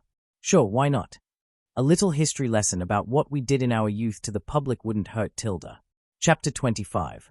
The whole family was riding on Zeus right now. Big Mom was just humming to herself, feeling the night breeze while sometimes awkwardly taking a short glance towards her children, who were also doing the same thing save for the humming. Their gazes directed towards a rather embarrassed pudding. They all got whatever they could grab that was valuable or seemed like it and hopped on Zeus.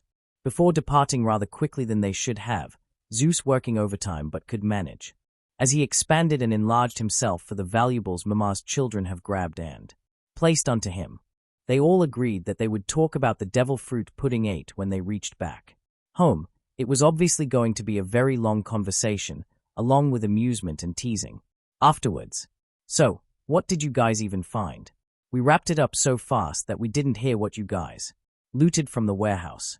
Oven asked with arms crossed while looking towards his siblings, who took part in looting it. Aside from body parts in cold storage Pero, they got a pretty decent haul of berries and gold, along with stuff that I no doubt those snobby rich nobles outside our territory would probably buy at a high price at an auction, and we got another sibling with devil fruit powers Pero. Perospero slowly turned his head as he mentioned the last thing they found.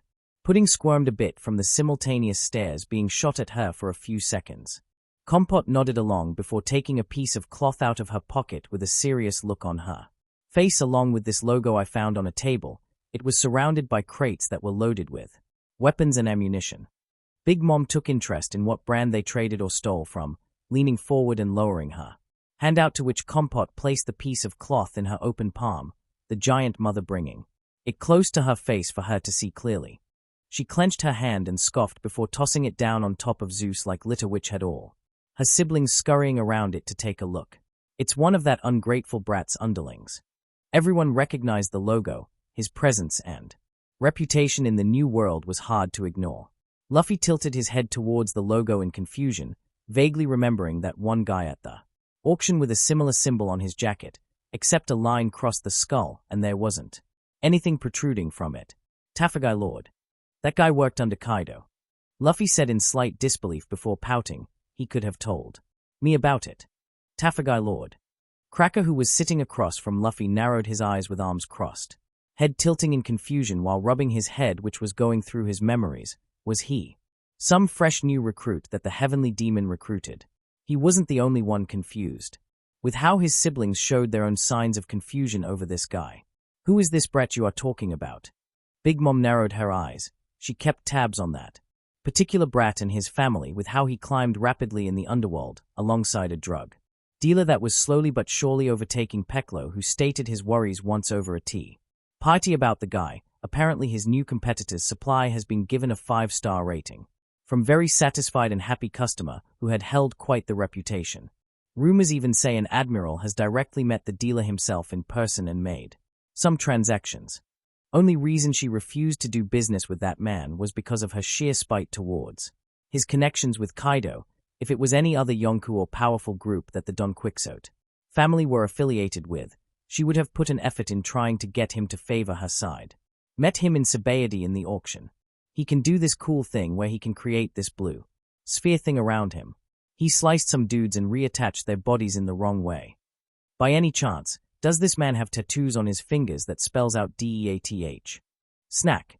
Asked, to which Luffy beamed in turn, which was enough of an answer. Yeah, that guy.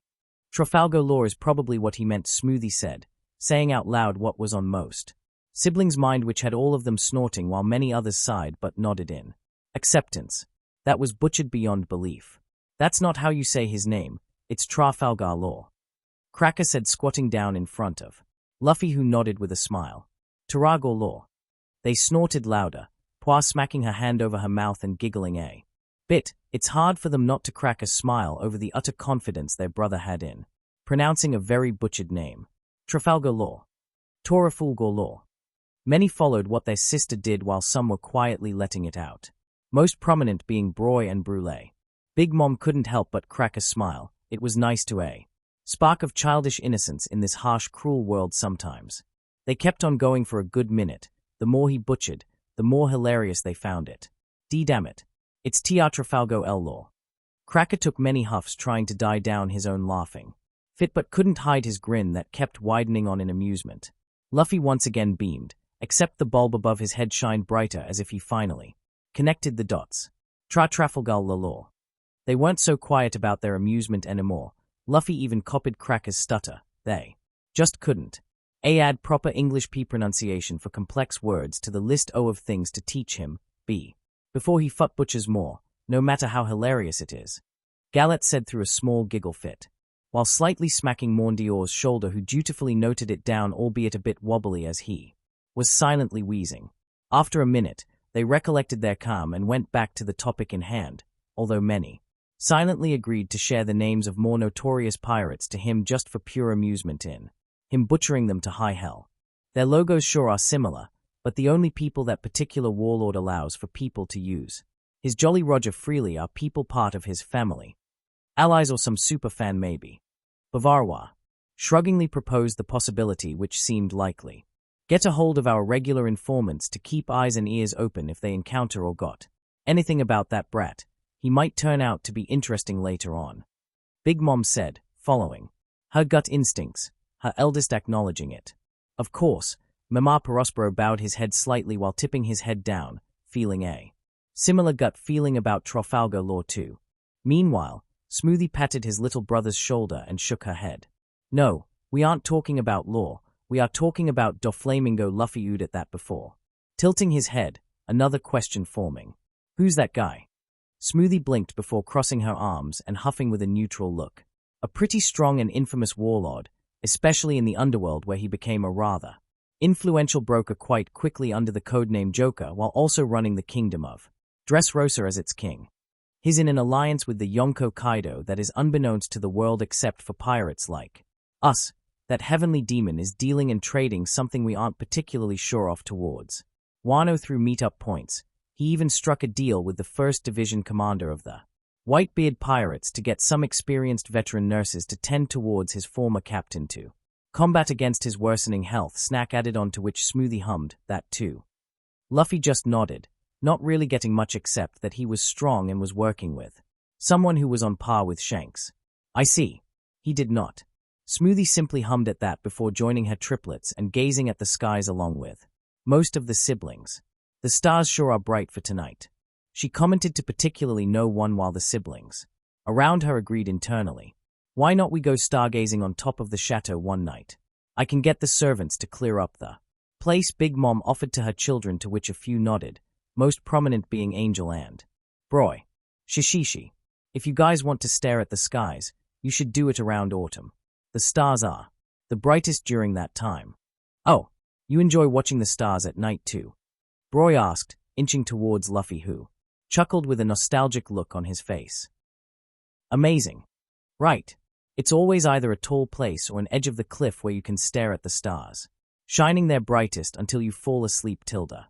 Although I prefer if it was in autumn, that's when they truly shine their brightest. She added on. Do you also do this with Shanks and his crew? Yeah.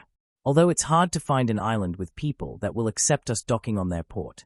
Because we are pirates, those cowards. Yuta pouted.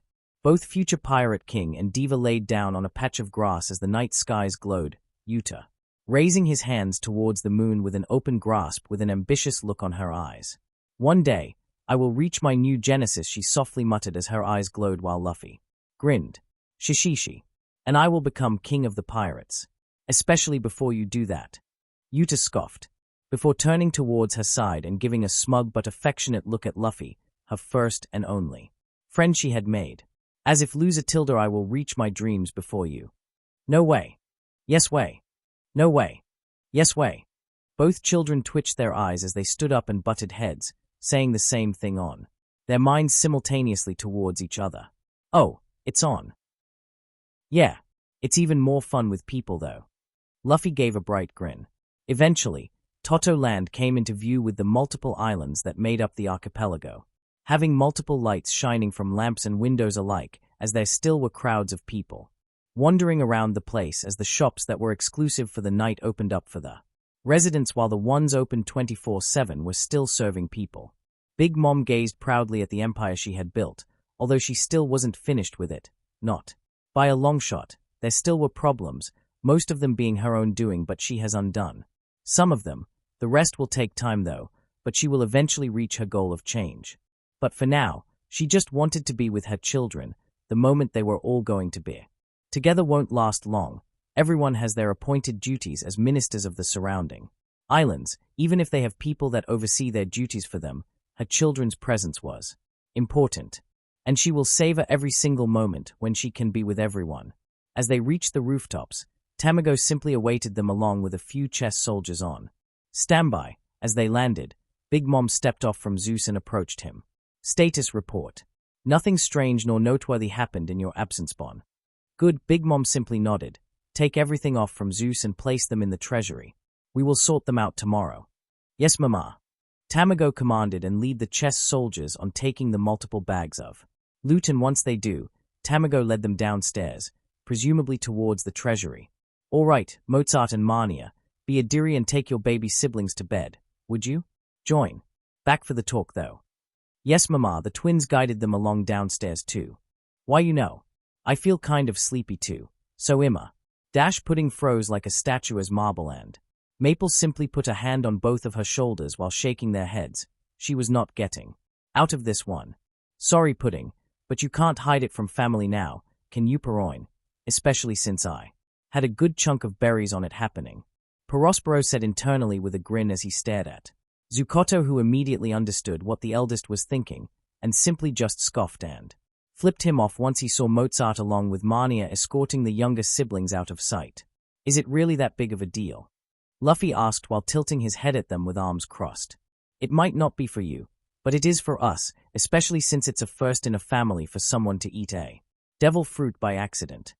Zucotto grumbled while slipping some bills to Perospero while he cackled quietly at his earnings before storing them in his pockets. Mon Dior, go get the devil fruit encyclopedia. Mon Dior simply nodded and headed downwards while Galette and Opera followed along to help search for it. Now, let's go and wait, Big Mom said while her children wordlessly went downstairs with her ahead of them, heading off towards the middle floor with Flamp dragging Luffy along while walking next to Pudding, the trio walking behind the rest of the family. So, how did you eat the devil fruit by accident anyway?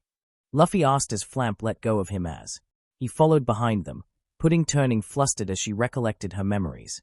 Well, Pudding avoided eye contact while twiddling her fingers. Compote, open up the warehouse, would you dare?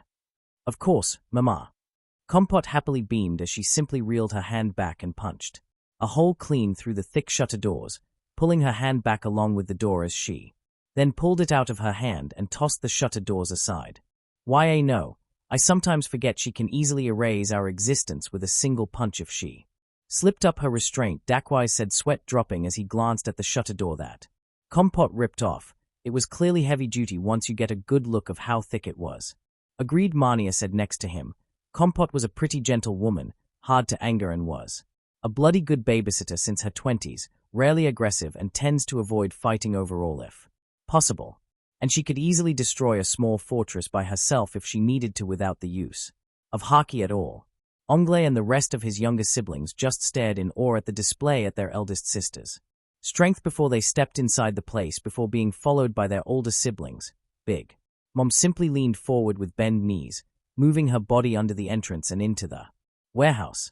She had to keep her knees bended to maneuver around the place properly without bumping her head on the roof, which would be annoying, so she simply raised her hands up and ripped the rooftop off and tossed it aside like compote, except on a larger scale. Her children looked at her before shrugging as they started to crack open the crates. It was like any other warehouse, a lot of stored contents with shelves upon shelves holding them. There was also a large cold storage that took up 1/3 of the place, and it was pretty obvious what was inside, considering what their enemy was profiting from. As they wandered around, Pudding came across a weird cardboard box in the corner of a shelf. It looked like the rest, save for the fact that it was entirely pink along with a giant logo, which was a cupcake with cartoonish eyes and arms, spray-painted white on top of it, much to her confusion. The others were all either metallic or regular normal cardboard boxes, all have stickers plastered on their external surfaces that displayed its contents, but this one just had some cartoonish food mascot painted onto it. It was out of place. Opening it up just confused her more. The box was completely hollow. There was almost nothing inside, almost. Lying in the bottom, at the center, was a lone cupcake, served in a light purple paper cup. The cake itself was an ominous dark purple and was topped off with rainbow-colored sprinkles. Its texture seemed fluffy and soft, but what was up with the weird swirls around it? It resembled something akin to an ice cream swirl, but each layer had strange line patterns on them. Maybe it was just for a decorative touch. She reached down and held the cupcake by its paper cup and gave it a closer look, squinting her eyes and making several faces as the logical side of her brain were telling her to not eat something from a box that you don't know about, especially when it's from the enemy. But she let her curiosity win, the devil on her shoulder successfully convincing her to do it, along with running the thoughts of what's the worst that could happen in her head. And so, she did. She took a bite out of the cupcake, taking in the doughy complexion texture before swallowing it, and immediately looked disgusted as she stuck her tongue out. Ugh, this tastes like utter crap. Pudding blanched as she tossed the cupcake away, which caught a lot of her siblings' attention. Perospero, who had been looking through the contents, uncovering large quantities of gold and diamonds stored inside them, gave a side glance towards his baby sister and grew worried, seeing her facial expression. The eldest carefully laid down a gold bar he had been inspecting as he walked up to Pudding, looking at the cupcake she had thrown away, a bite mark showing proof of her biting a chunk out of it. Must have tasted like absolute shit for her to make such a disgusted face. Hey, keep licking until it goes away, Perospero said, making a piece of candy as he handed it to Pudding, who gave a grateful nodded and immediately did so. Where did you get that from? He asked, pointing towards the bitten cupcake laying on the ground, to which Pudding immediately just took the box and gave it to her brother, who inspected it. He squinted his eyes at the seemingly normal box, gazing at the logo, to which he couldn't connect to any brand. Maybe they just sucked at cooking. Perospero's mind kept producing possible reasons until he flipped the box and gazed at the bottom. Plastered perfectly center was the contents page. 4 egg whites. 100 grams of butter. Seems normal so far, Perospero squinted his eyes as he continued reading aloud the recipe, as compote, brulee, and broy made their way towards Pudding. What did it taste like? Broy said, tilting her head at Pudding as she blinked. It must have tasted awful. Especially when Pudding's facial expression reminded her of when Brulee ate her devil fruit. Like chewing medical tablets without the water. Pudding said as she continued desperately to rid the pungent taste that unfortunately graced her mouth with her brother's candy. 120 grams of flour, 4 tablespoons of milk, a slice of the memo no mi, and finally grape jello. Perospero nodded as he finished reading the contents, not seeing anything wrong as he stared at his 3 sisters, who had various reactions. Broy's eyes comically widened to the size of dinner plates as she stared blankly in stunned silence. Brulee's jaw hanged low as her eyes widened, while Pudding was the worst. Her facial expression was as if she witnessed and saw the horrors of some crazed drugged addict who kept shouting in the streets, "All hail the sun," before stripping naked, dousing himself in cooking oil and proceeding to burn himself alive as he did some ritualistic dance until he finally died. And everyone agreed to not speak nor recollect of what went down during Katakuri's, Daifuku's, and Oven's 17th birthday ever again. The eldest brother blinked, staring at his stunned siblings for a solid 3 seconds as his brains processed everything, recollecting the ingredients he read for a minute until his eyes widened, and looked over the ingredients again, more specifically the second last part. A slice of the memo no mi. Huh. I have seen pictures of what devil fruit looks like along with some of our older siblings getting their devil fruits. I should have known something was up with that cupcake when I saw those swirly patterns, Pudding said softly and quietly. She had reflected upon it several times, and the more she thought about it, the more she should have realized the similarities. It's interesting that someone actually tried making food with a devil fruit, Flamp said, looking a bit amused, wondering what the reason behind it was. It probably tasted decent before the devil fruit was added in. So, what even is the devil fruit? Can your body stretch and stuff? Luffy said, poking and pulling on her cheek as they turned a corner. Oh, I don't think so, and besides, that's your power. Pudding huffed as she lightly smacked her brother's hand away and rubbed her cheek as she grumbled a bit. Oh right. Luffy simply nodded before coming up with another idea. Maybe you are like Ace and can't be hit without haki. Here, let me take a swing at you. Luffy helpfully offered, not giving Pudding much of a say as he rolled his shoulder and cracked his shoulders while Pudding gave a nervous smile, backing away with raised open hands. Oh oi, let's not resort to that yet. Mayukuru, who was the closest to them and could hear clearly what the three were talking about, immediately pulled Luffy by his shoulder away from Pudding, who let out a sigh of relief and shot a grateful thumbs up towards her older sister, before she blinked and looked shocked at her. Wait, what do you mean by yet? Marble, who had been by her fellow long-armed sister's side, rolled her eyes, before she got closer to them and placed an arm around Luffy and Pudding. Let's figure that out in the meeting room.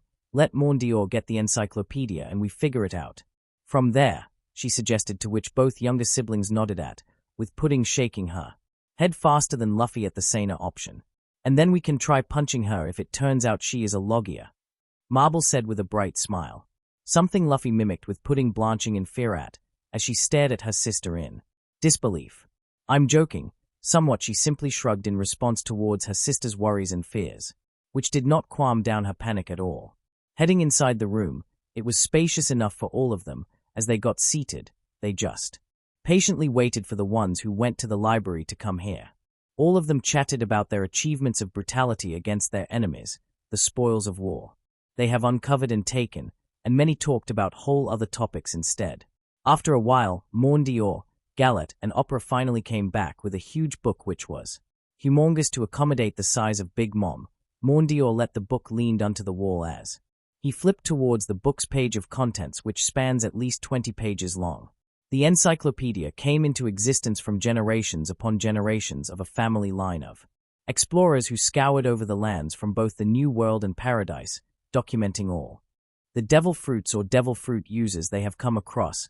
Some descriptions of devil fruits have multiple pages dedicated to their powers. Sadly, the last heir of the family passed away decades ago due to a severe illness that had deteriorated his health. His last wish was to pass away peacefully on a chair on a cliff, to face the sunset one more time, to which was granted. He died with a serene smile on his face as his dead open eyes still gazed at the sun going down, in the former land of Ohara. In honor and recognition of his family's life work, the scholars of the island took all documents of all the devil fruits written down by his family line and had printed his work into a book thicker than a dictionary.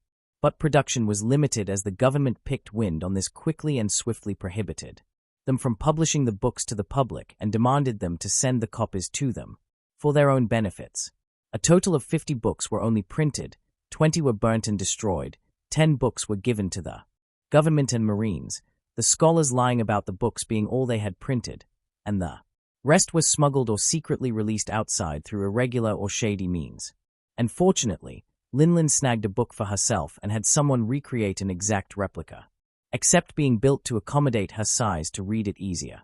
This book was so damn rare and valuable, it could easily sell for 4.5 billion berries, minimum in the black market. All right, what devil fruit did you eat? Mondior asked, tapping his foot as he gazed at Pudding. Best to figure out what it was before she spoke of how she ate it unintentionally.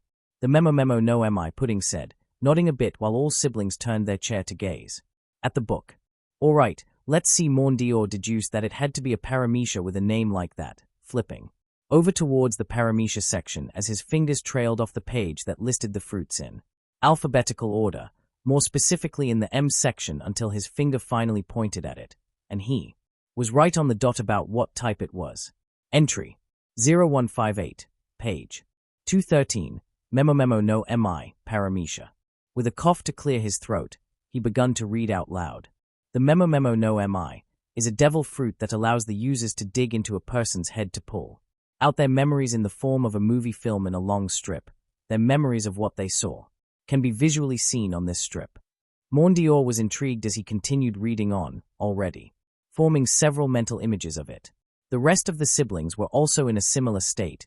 It was a pretty useful power, saves them time and energy from getting information out of someone besides interrogation or bribery. The older ones, however, Cracker, Oven, Smoothie in particular, stiffen at the thoughts of their memories being exposed, past memories of them being dumbass in their youths doing some nefarious and blackmail-worthy shit flashed through the heads like a psychological horror film. They all simultaneously shuddered at the thought of a past they thought was buried deeply. Enough with the corpses of their respective witnesses, along with hush money that reached 7 digits were paid to get people to shut the fuck up. Also, the light will never shine down upon it. But now one of their siblings had the means to incinerate them all to ash and let their shameful display of their youth to be laid bare for all their younger siblings to see.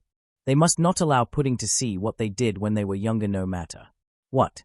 Anyways, here Mondior took out a bookmarker and smacked it on top of the page with Pudding's name on top of it. If you need to know about what you can do with your devil fruit, just go to this page and read the full description. It's very in-depth. Thank you, Mornay.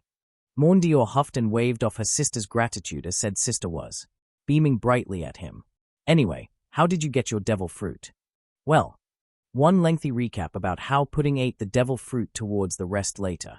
Hey, that's a unique way to make a cupcake, Smoothie commented, rubbing her chin in thought. Never in her life had she thought about using devil fruits in cooking recipes, especially with how said devil fruits in question taste like shit.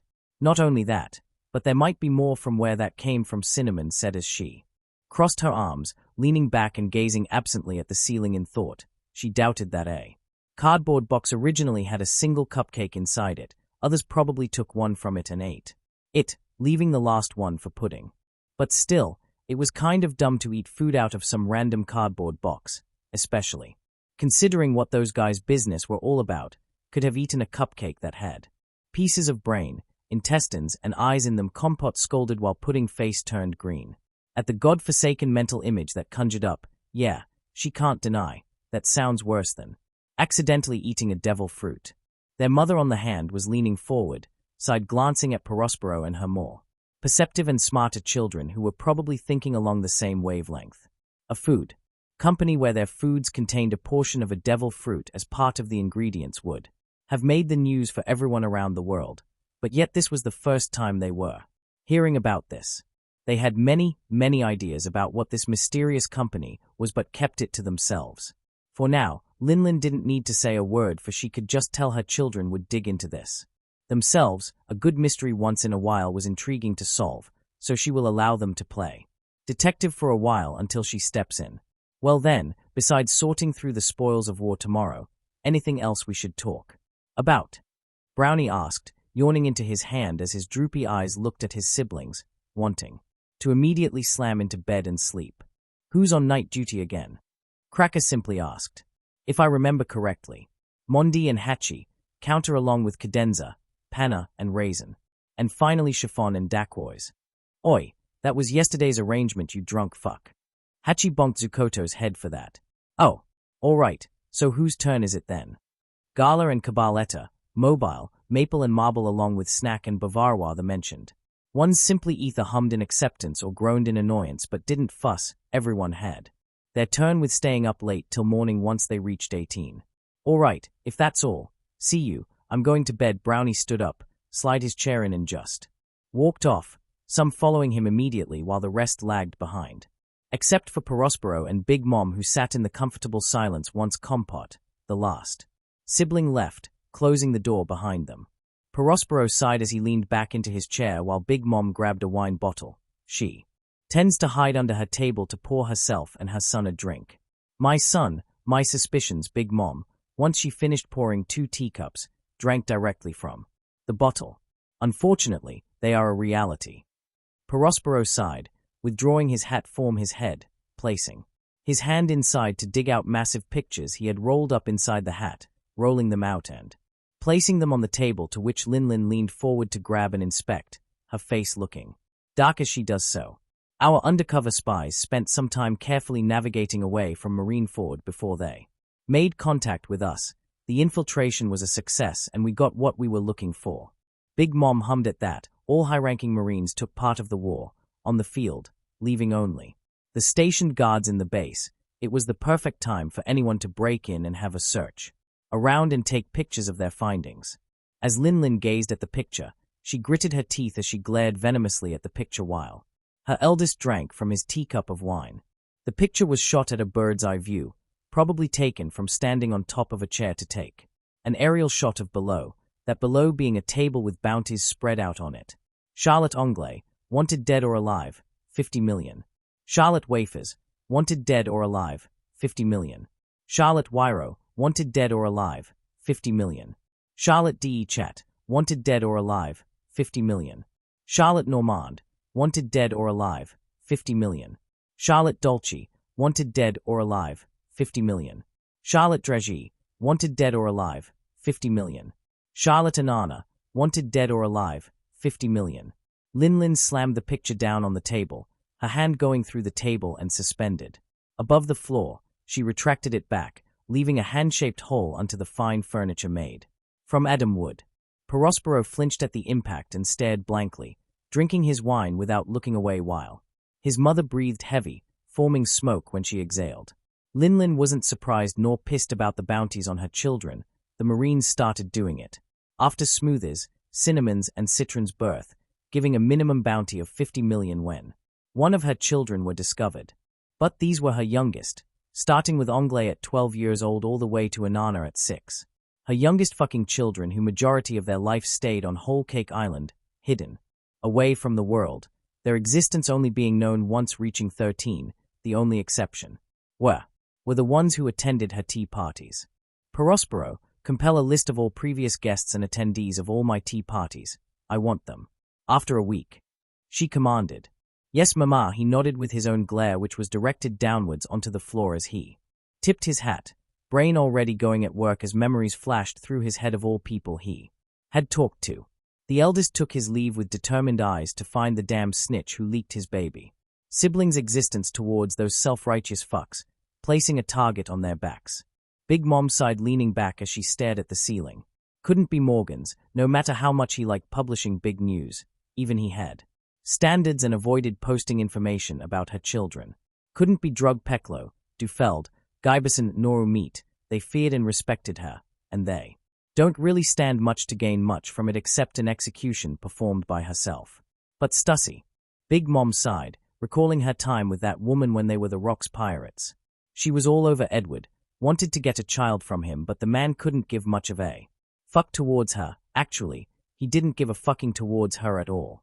She always lightly sulked about the rejection, always walking up to the nearest woman to drink with, Linlin herself being no exception, which normally ends in them, including herself, being naked under the sheets with a bad hangover with Edward's biggest crush. Some days there were more women in bed with Stussy after getting hammered so hard from drinking with the woman. The Marines had taken a large blow from the War of the Best, loss of trust among the public and kingdoms, along with the pirates becoming more bolder.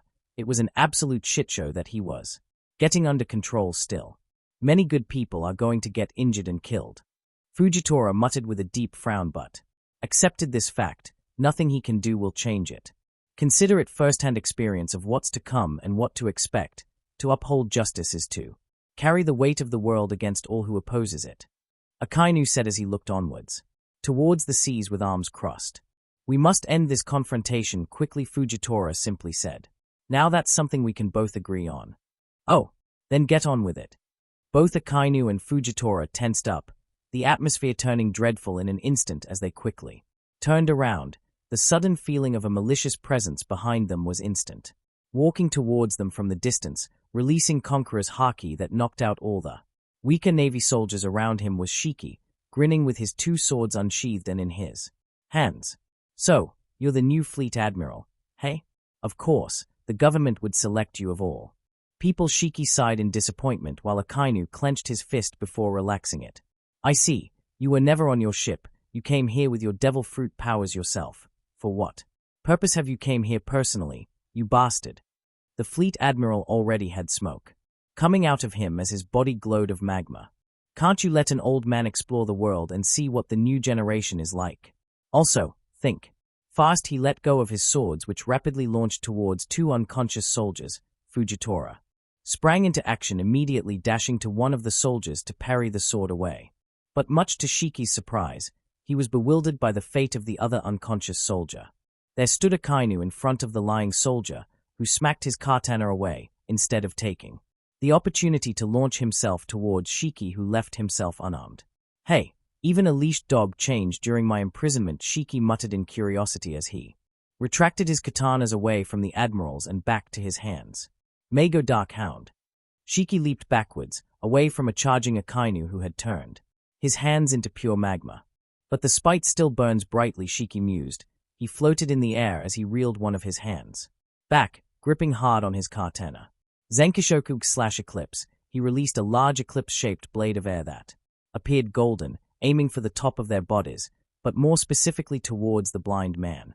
Fujitora simply leaped out of the way while Akainu took the hit, the blade of air going through his magma body, which quickly reconnected. But Shiki didn't let up as he charged towards Fujitora, clashing blades with him, starting a conversation with him.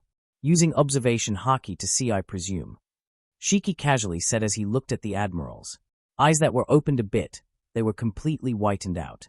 "Indeed," Isho admitted. "But yet you can hold yourself quite well. Impressive."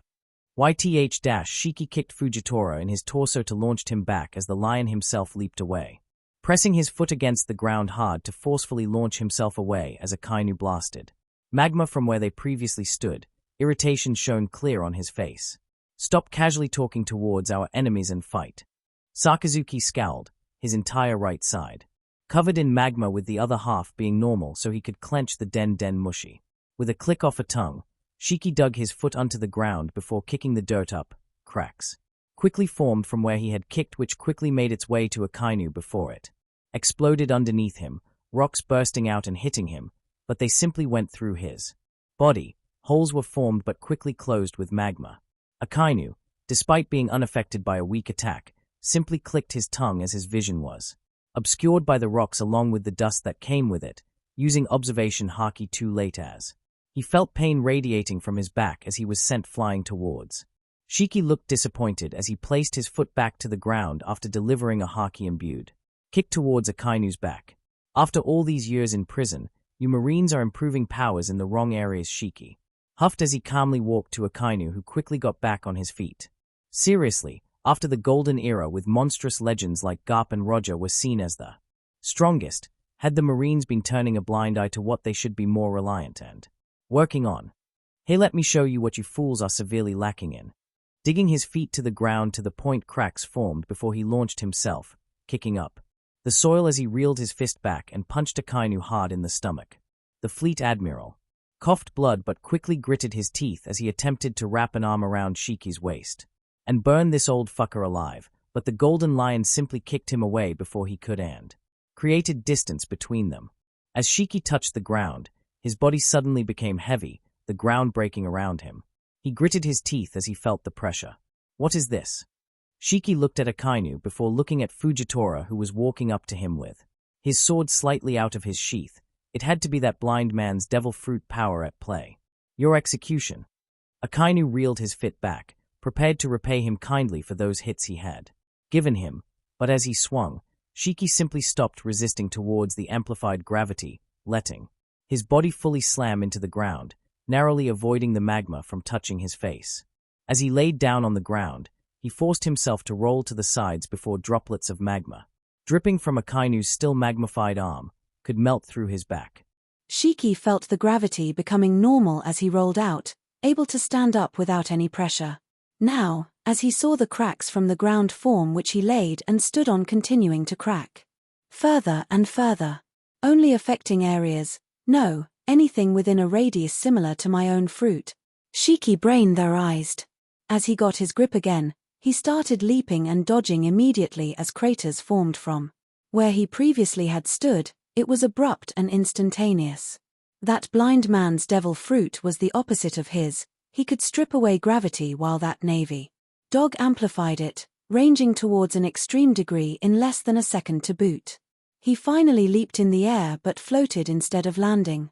He rolled his shoulders before looking down at Akainu and Fujitora, both men facing him. Shusha Odoshi Lion Menace. The ground shook as giant pieces of soil busted out from the ground. The unconscious soldiers that laid around were knocked up in the air from the sudden explosion of dirt that broke the ground beneath them that made its way towards Shiki. The chunks of earth headed to the skies and floated right above his head. Pieces of it broke away throughout its ascension, slowly sculpting and shaping itself into a lion's head with a scowl on its face. He pointed Kogarashi towards them along with the 5 lion heads, smug and arrogant grin on his face, getting back to the swing of things after being chained down in prison for so long.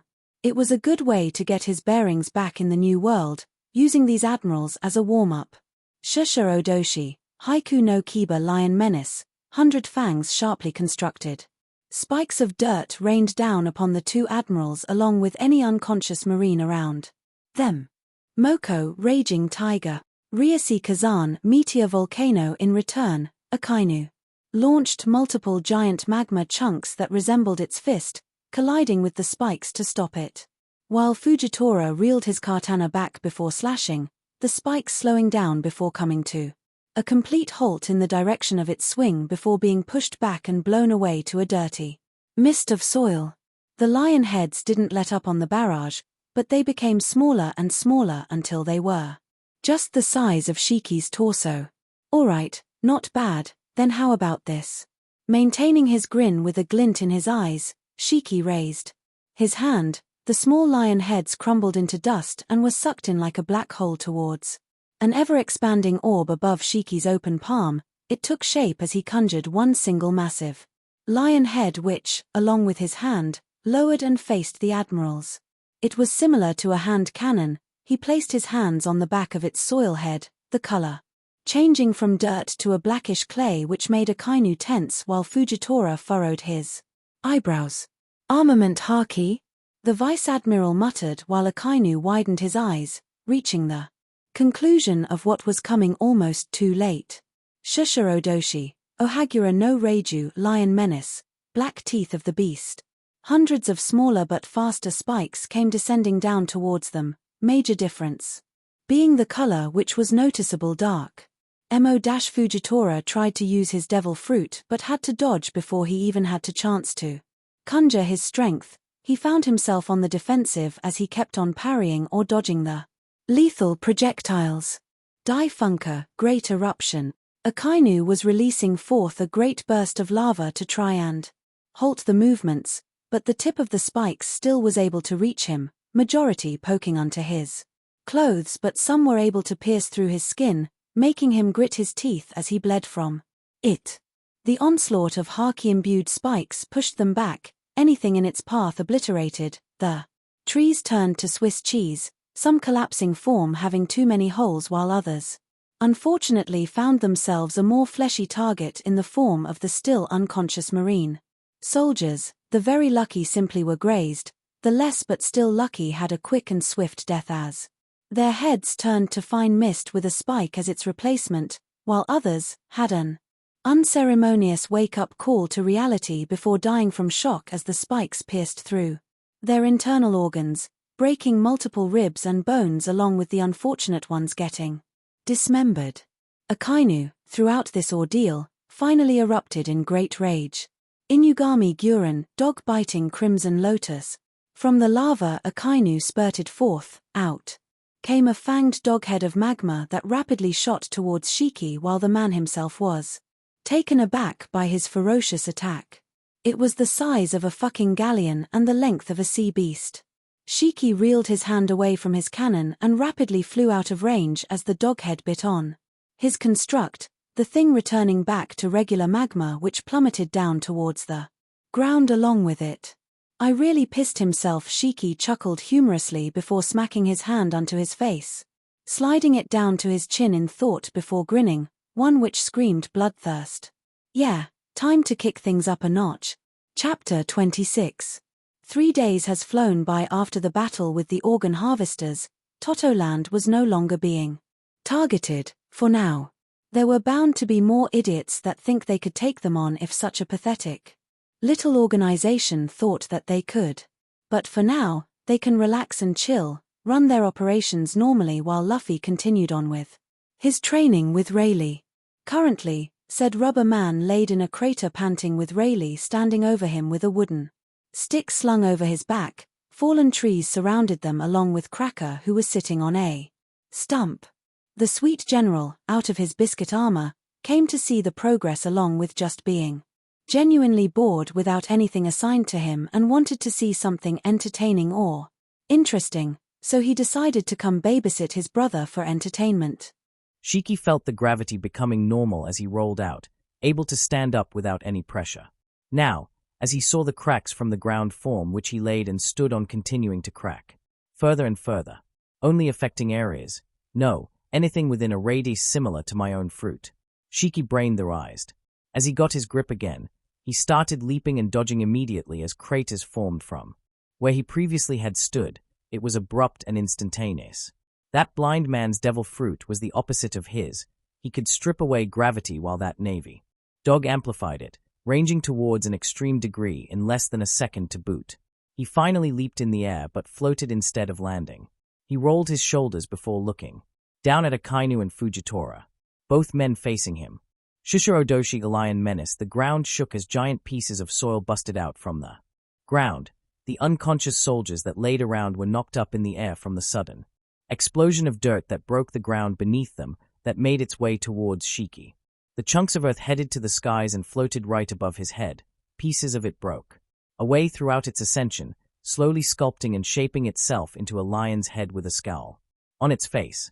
He pointed Kogarashi towards them along with the 5 lion heads, smug and arrogant grin on his face, getting back to the swing of things after being chained down in prison for so long. It was a good way to get his bearings back in the new world, using these admirals as a warm-up. Shishirodoshi, Haiku no Kiba a lion menace, 100 fangs sharply constructed. Spikes of dirt rained down upon the 2 admirals along with any unconscious marine around them. Moko, raging tiger. Ryushi Kazan, meteor volcano. In return, Akainu launched multiple giant magma chunks that resembled its fist, colliding with the spikes to stop it. While Fujitora reeled his katana back before slashing, the spikes slowing down before coming to a complete halt in the direction of its swing before being pushed back and blown away to a dirty mist of soil. The lion heads didn't let up on the barrage, but they became smaller and smaller until they were just the size of Shiki's torso. All right, not bad. Then how about this? Maintaining his grin with a glint in his eyes, Shiki raised his hand. The small lion heads crumbled into dust and were sucked in like a black hole towards an ever-expanding orb above Shiki's open palm. It took shape as he conjured one single massive lion head which, along with his hand, lowered and faced the admirals. It was similar to a hand cannon.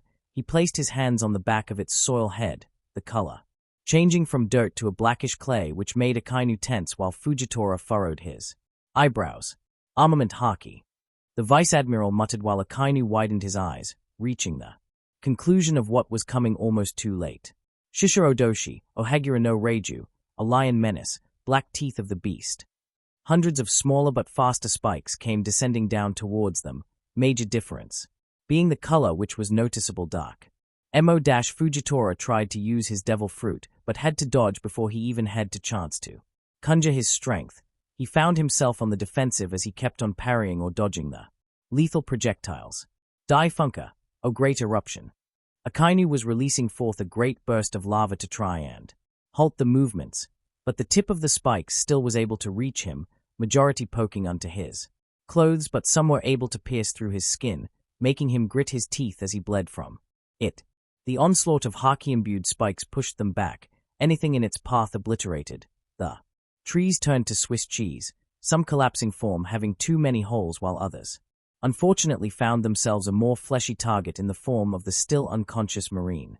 Soldiers, the very lucky simply were grazed, the less but still lucky had a quick and swift death as their heads turned to fine mist with a spike as its replacement, while others had an unceremonious wake-up call to reality before dying from shock as the spikes pierced through their internal organs, breaking multiple ribs and bones along with the unfortunate ones getting dismembered. Akainu, throughout this ordeal, finally erupted in great rage. Inugami Guren, dog-biting Crimson Lotus. From the lava Akainu spurted forth, out came a fanged doghead of magma that rapidly shot towards Shiki while the man himself was taken aback by his ferocious attack. It was the size of a fucking galleon and the length of a sea beast. Shiki reeled his hand away from his cannon and rapidly flew out of range as the doghead bit on his construct, the thing returning back to regular magma which plummeted down towards the ground along with it. I really pissed himself, Shiki chuckled humorously before smacking his hand onto his face, sliding it down to his chin in thought before grinning, one which screamed bloodthirst. Yeah, time to kick things up a notch. Chapter 26. 3 days has flown by after the battle with the organ harvesters. Toto Land was no longer being targeted, for now. There were bound to be more idiots that think they could take them on if such a pathetic little organization thought that they could. But for now, they can relax and chill, run their operations normally while Luffy continued on with his training with Rayleigh. Currently, said Rubber Man laid in a crater panting with Rayleigh standing over him with a wooden stick slung over his back. Fallen trees surrounded them along with Cracker who was sitting on a stump. The sweet general, out of his biscuit armor, came to see the progress along with just being genuinely bored without anything assigned to him and wanted to see something entertaining or interesting, so he decided to come babysit his brother for entertainment.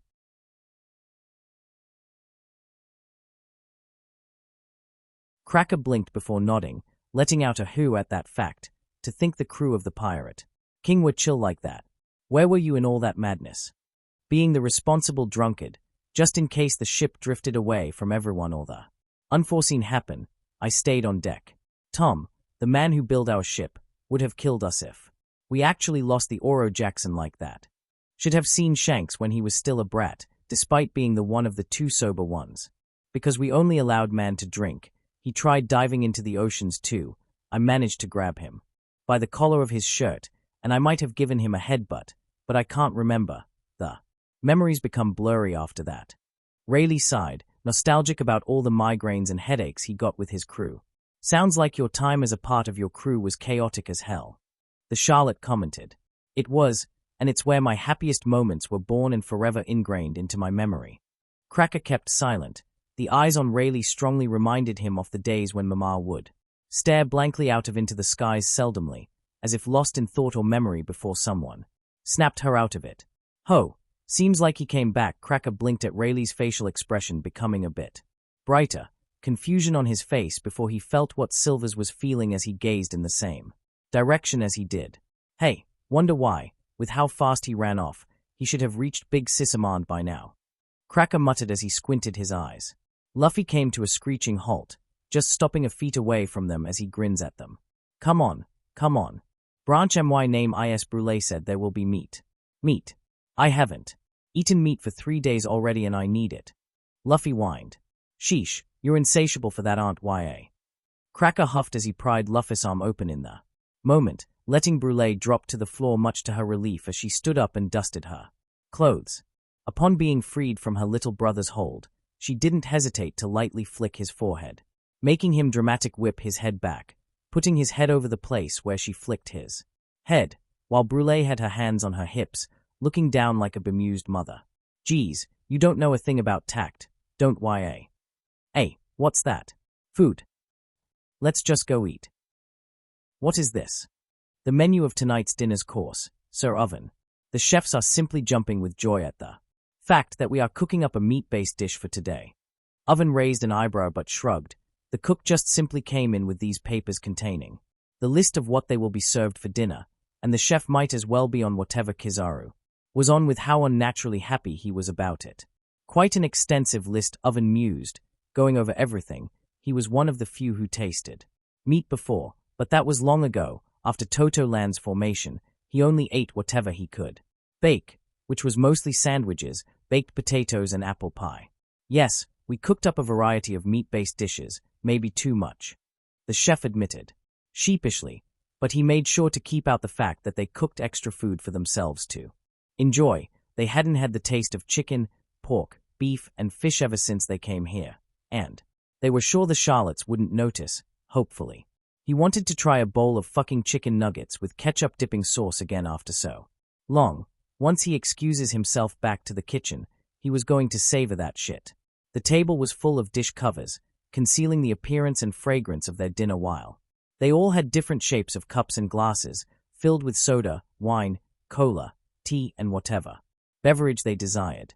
Katakuri, unlike most of his siblings who were looking at the stainless steel covers on the table, Simple kept his gaze at the large mirror hanged on the wall.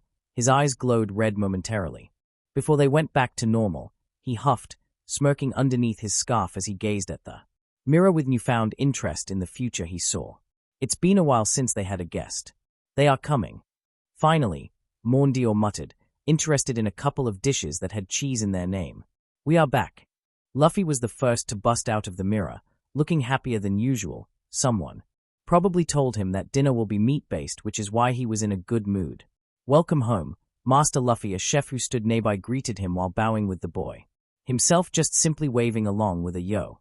All servants in the chateau were all sworn to secrecy about the existence and return of Charlotte, Linlin's 36th son, especially after the Charlottes made an example out of a person who simply questioned what would happen if they did.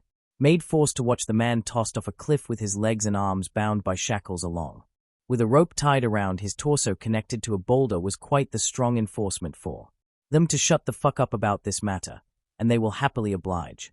Cracker, Amande followed behind, and the chef greeted them all the same, but the next person made the chef shriek as he stepped back. Ho, isn't this quite a fancy dining room? At the unfamiliar voice, everyone turned their heads towards the old man popping out from the mirror and reacted immediately. Everybody knew who he was, despite his hair being longer and completely white. There was no mistaking that he was Silver's Rayleigh, former right-hand man of Gold Roger. Some were relaxed, but many others were still tensed, not worried about the Dark King being a possible threat, but rather because of Mima's former spite for the old man's crew. You haven't changed at all, Linlin. Rayleigh mused. His face was all smiles with a friendly demeanor, but his hands twitched, ever so slightly, ready to grab his blade to go on the defensive in a moment's notice. But he relaxed as tensions eased in the room as the Yonko laughed without any maliciousness in her tone. And you changed a lot. Let's agree to bury the past. It was a long time ago, no point in holding a meager grudge. With that sentence, Rayleigh couldn't help but widen his eyes slightly at that, but quickly reverted back to his neutral face. She really mellowed out a lot if she considers that a meager grudge, and it was just from seeing a newborn's smile. Rayleigh gave a side glance towards the boy in question. The corner of his lips couldn't help but point upwards as he thought about another baby, except him and his crew found him from a treasure chest. Yeah, there's no doubt, you picked good on who to give that straw hat to, all right, you damn red head brat. Agreed. Rayleigh nodded. Like dominoes, everyone relaxed, shoulders slumped with a few even letting out a sigh of relief, but the attention was still on him. He just stood there as he watched Amande, Brulee, Cracker, and finally Luffy move to their seats. Upon seeing the rubber boy sit down, he seemed to be conversing with those same two young girls that visited him along with another taller boy with a smile on his face. He should probably seat with them. It's always good to sit with people you knew. So, he just simply grabbed the nearest chair near him and walked towards them, walking a circle around the room till he reached them and sat down between Luffy and the other person. Don't mind me. Don't sweat it, you. Ewan reassured Rayleigh as he moved his chair for the man to sit between him and his brother. You sure do have a lot of siblings, Luffy and Rayleigh mused, internally sweat dropping as he looked around him. It's been a while since he had many people stared at him in recognition. He could eye some who he had seen in the newspaper along with their bounties, but majority of them were unknown to him. Ewan and Luffy laughed at Rayleigh's comment.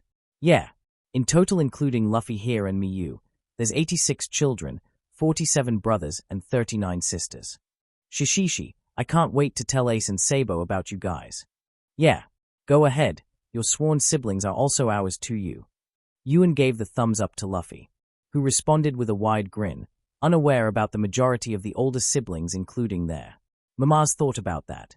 Yeah, they needed to address and discuss that later, push that for the future selves, present. Selves just wanted to enjoy dinner. You sure seem to have gotten along with your siblings quite quickly, Luffy Rayleigh mused, making the young boy to laugh again. All right, without further ado, please enjoy your dinner. The chef excused himself out of the dining room, leaving the family alone. He sure left in the hurry. Daifuku huffed before focusing on the dish covers as everyone started, pulling them off, revealing the plates. The fragrance hit them harder than any armament haki users could ever accomplish. It was alien to majority of them, but the rare few were nostalgic about this old but recognizable smell before the formation of Toto Land. The smell was violent in its impact, unforgiving for their nostrils as they took in its fragrance, which was enhanced by its seasoning.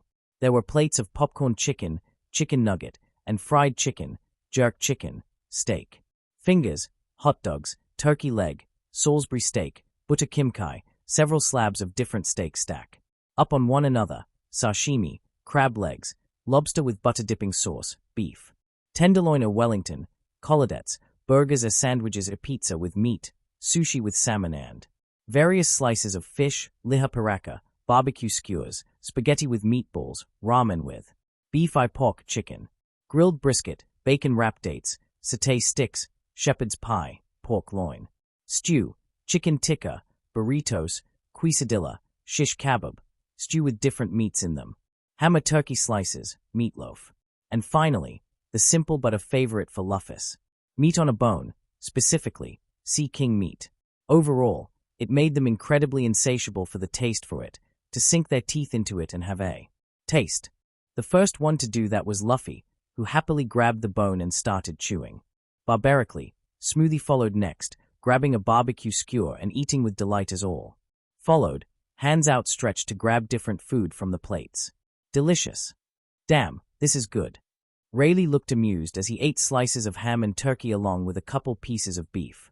Wellington, while gazing at Luffy, the plate of meat on the bone was placed in front of him seat.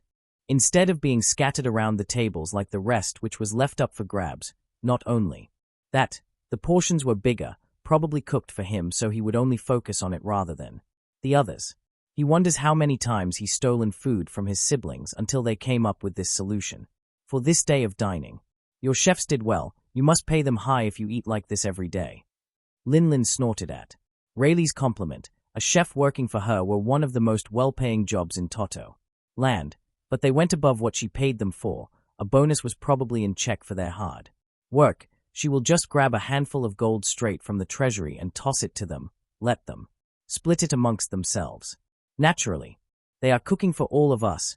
Any human who could single-handedly feed me or one of my children alone earns my respect.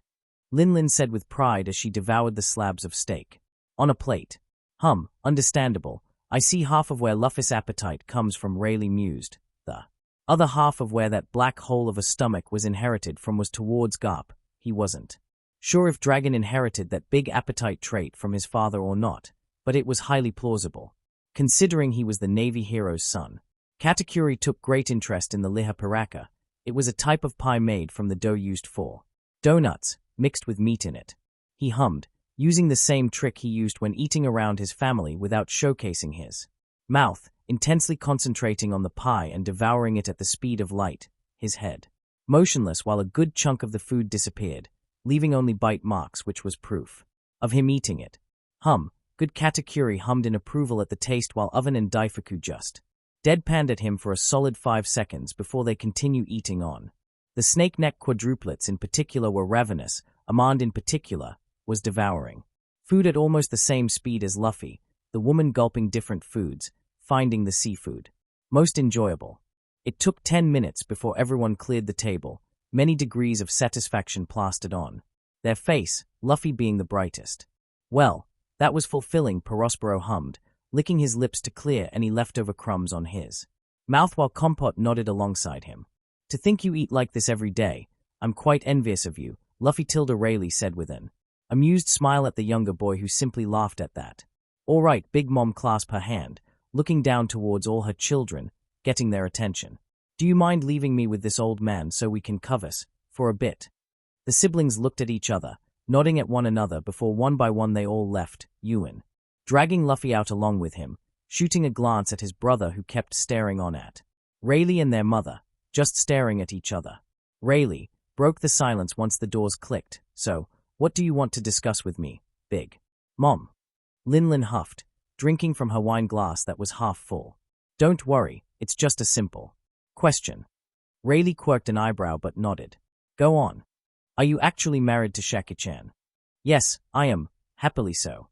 Hey, so all those times you both clashed back when she and I were still a part of Rocks, you both were actually flirting? Yes, we were. Hey. Big Mom blinked, before reaching from behind her, towards a drawer, a flower vase at the corner along with various den mushes at its side. She grabbed the furthest left one and placed the snail phone on the table and simply dialed. Puru. Rayleigh blinked, seeing the expression of Big Mom's eyes narrowed with a shit-eating grin on her face while waiting for the other end to pick up. It was as if she hit the lottery. Who are you calling? Give me a moment. Puru.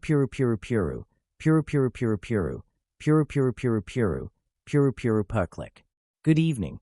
This is the captain of the Beast Pirates Kaido. How would you like to fucking die? Brat. It's been a while. Hey, old hag. What the fuck do you want? You now not only owe me 4 saving your fucking ass at God Valley. You now also owe me 100,000 berries, you ungrateful son of a bitch. End. Word count. Wattpad, 55225 words. Fanfiction, 5,579 words. For Wattpad users, comment here if YA got any questions.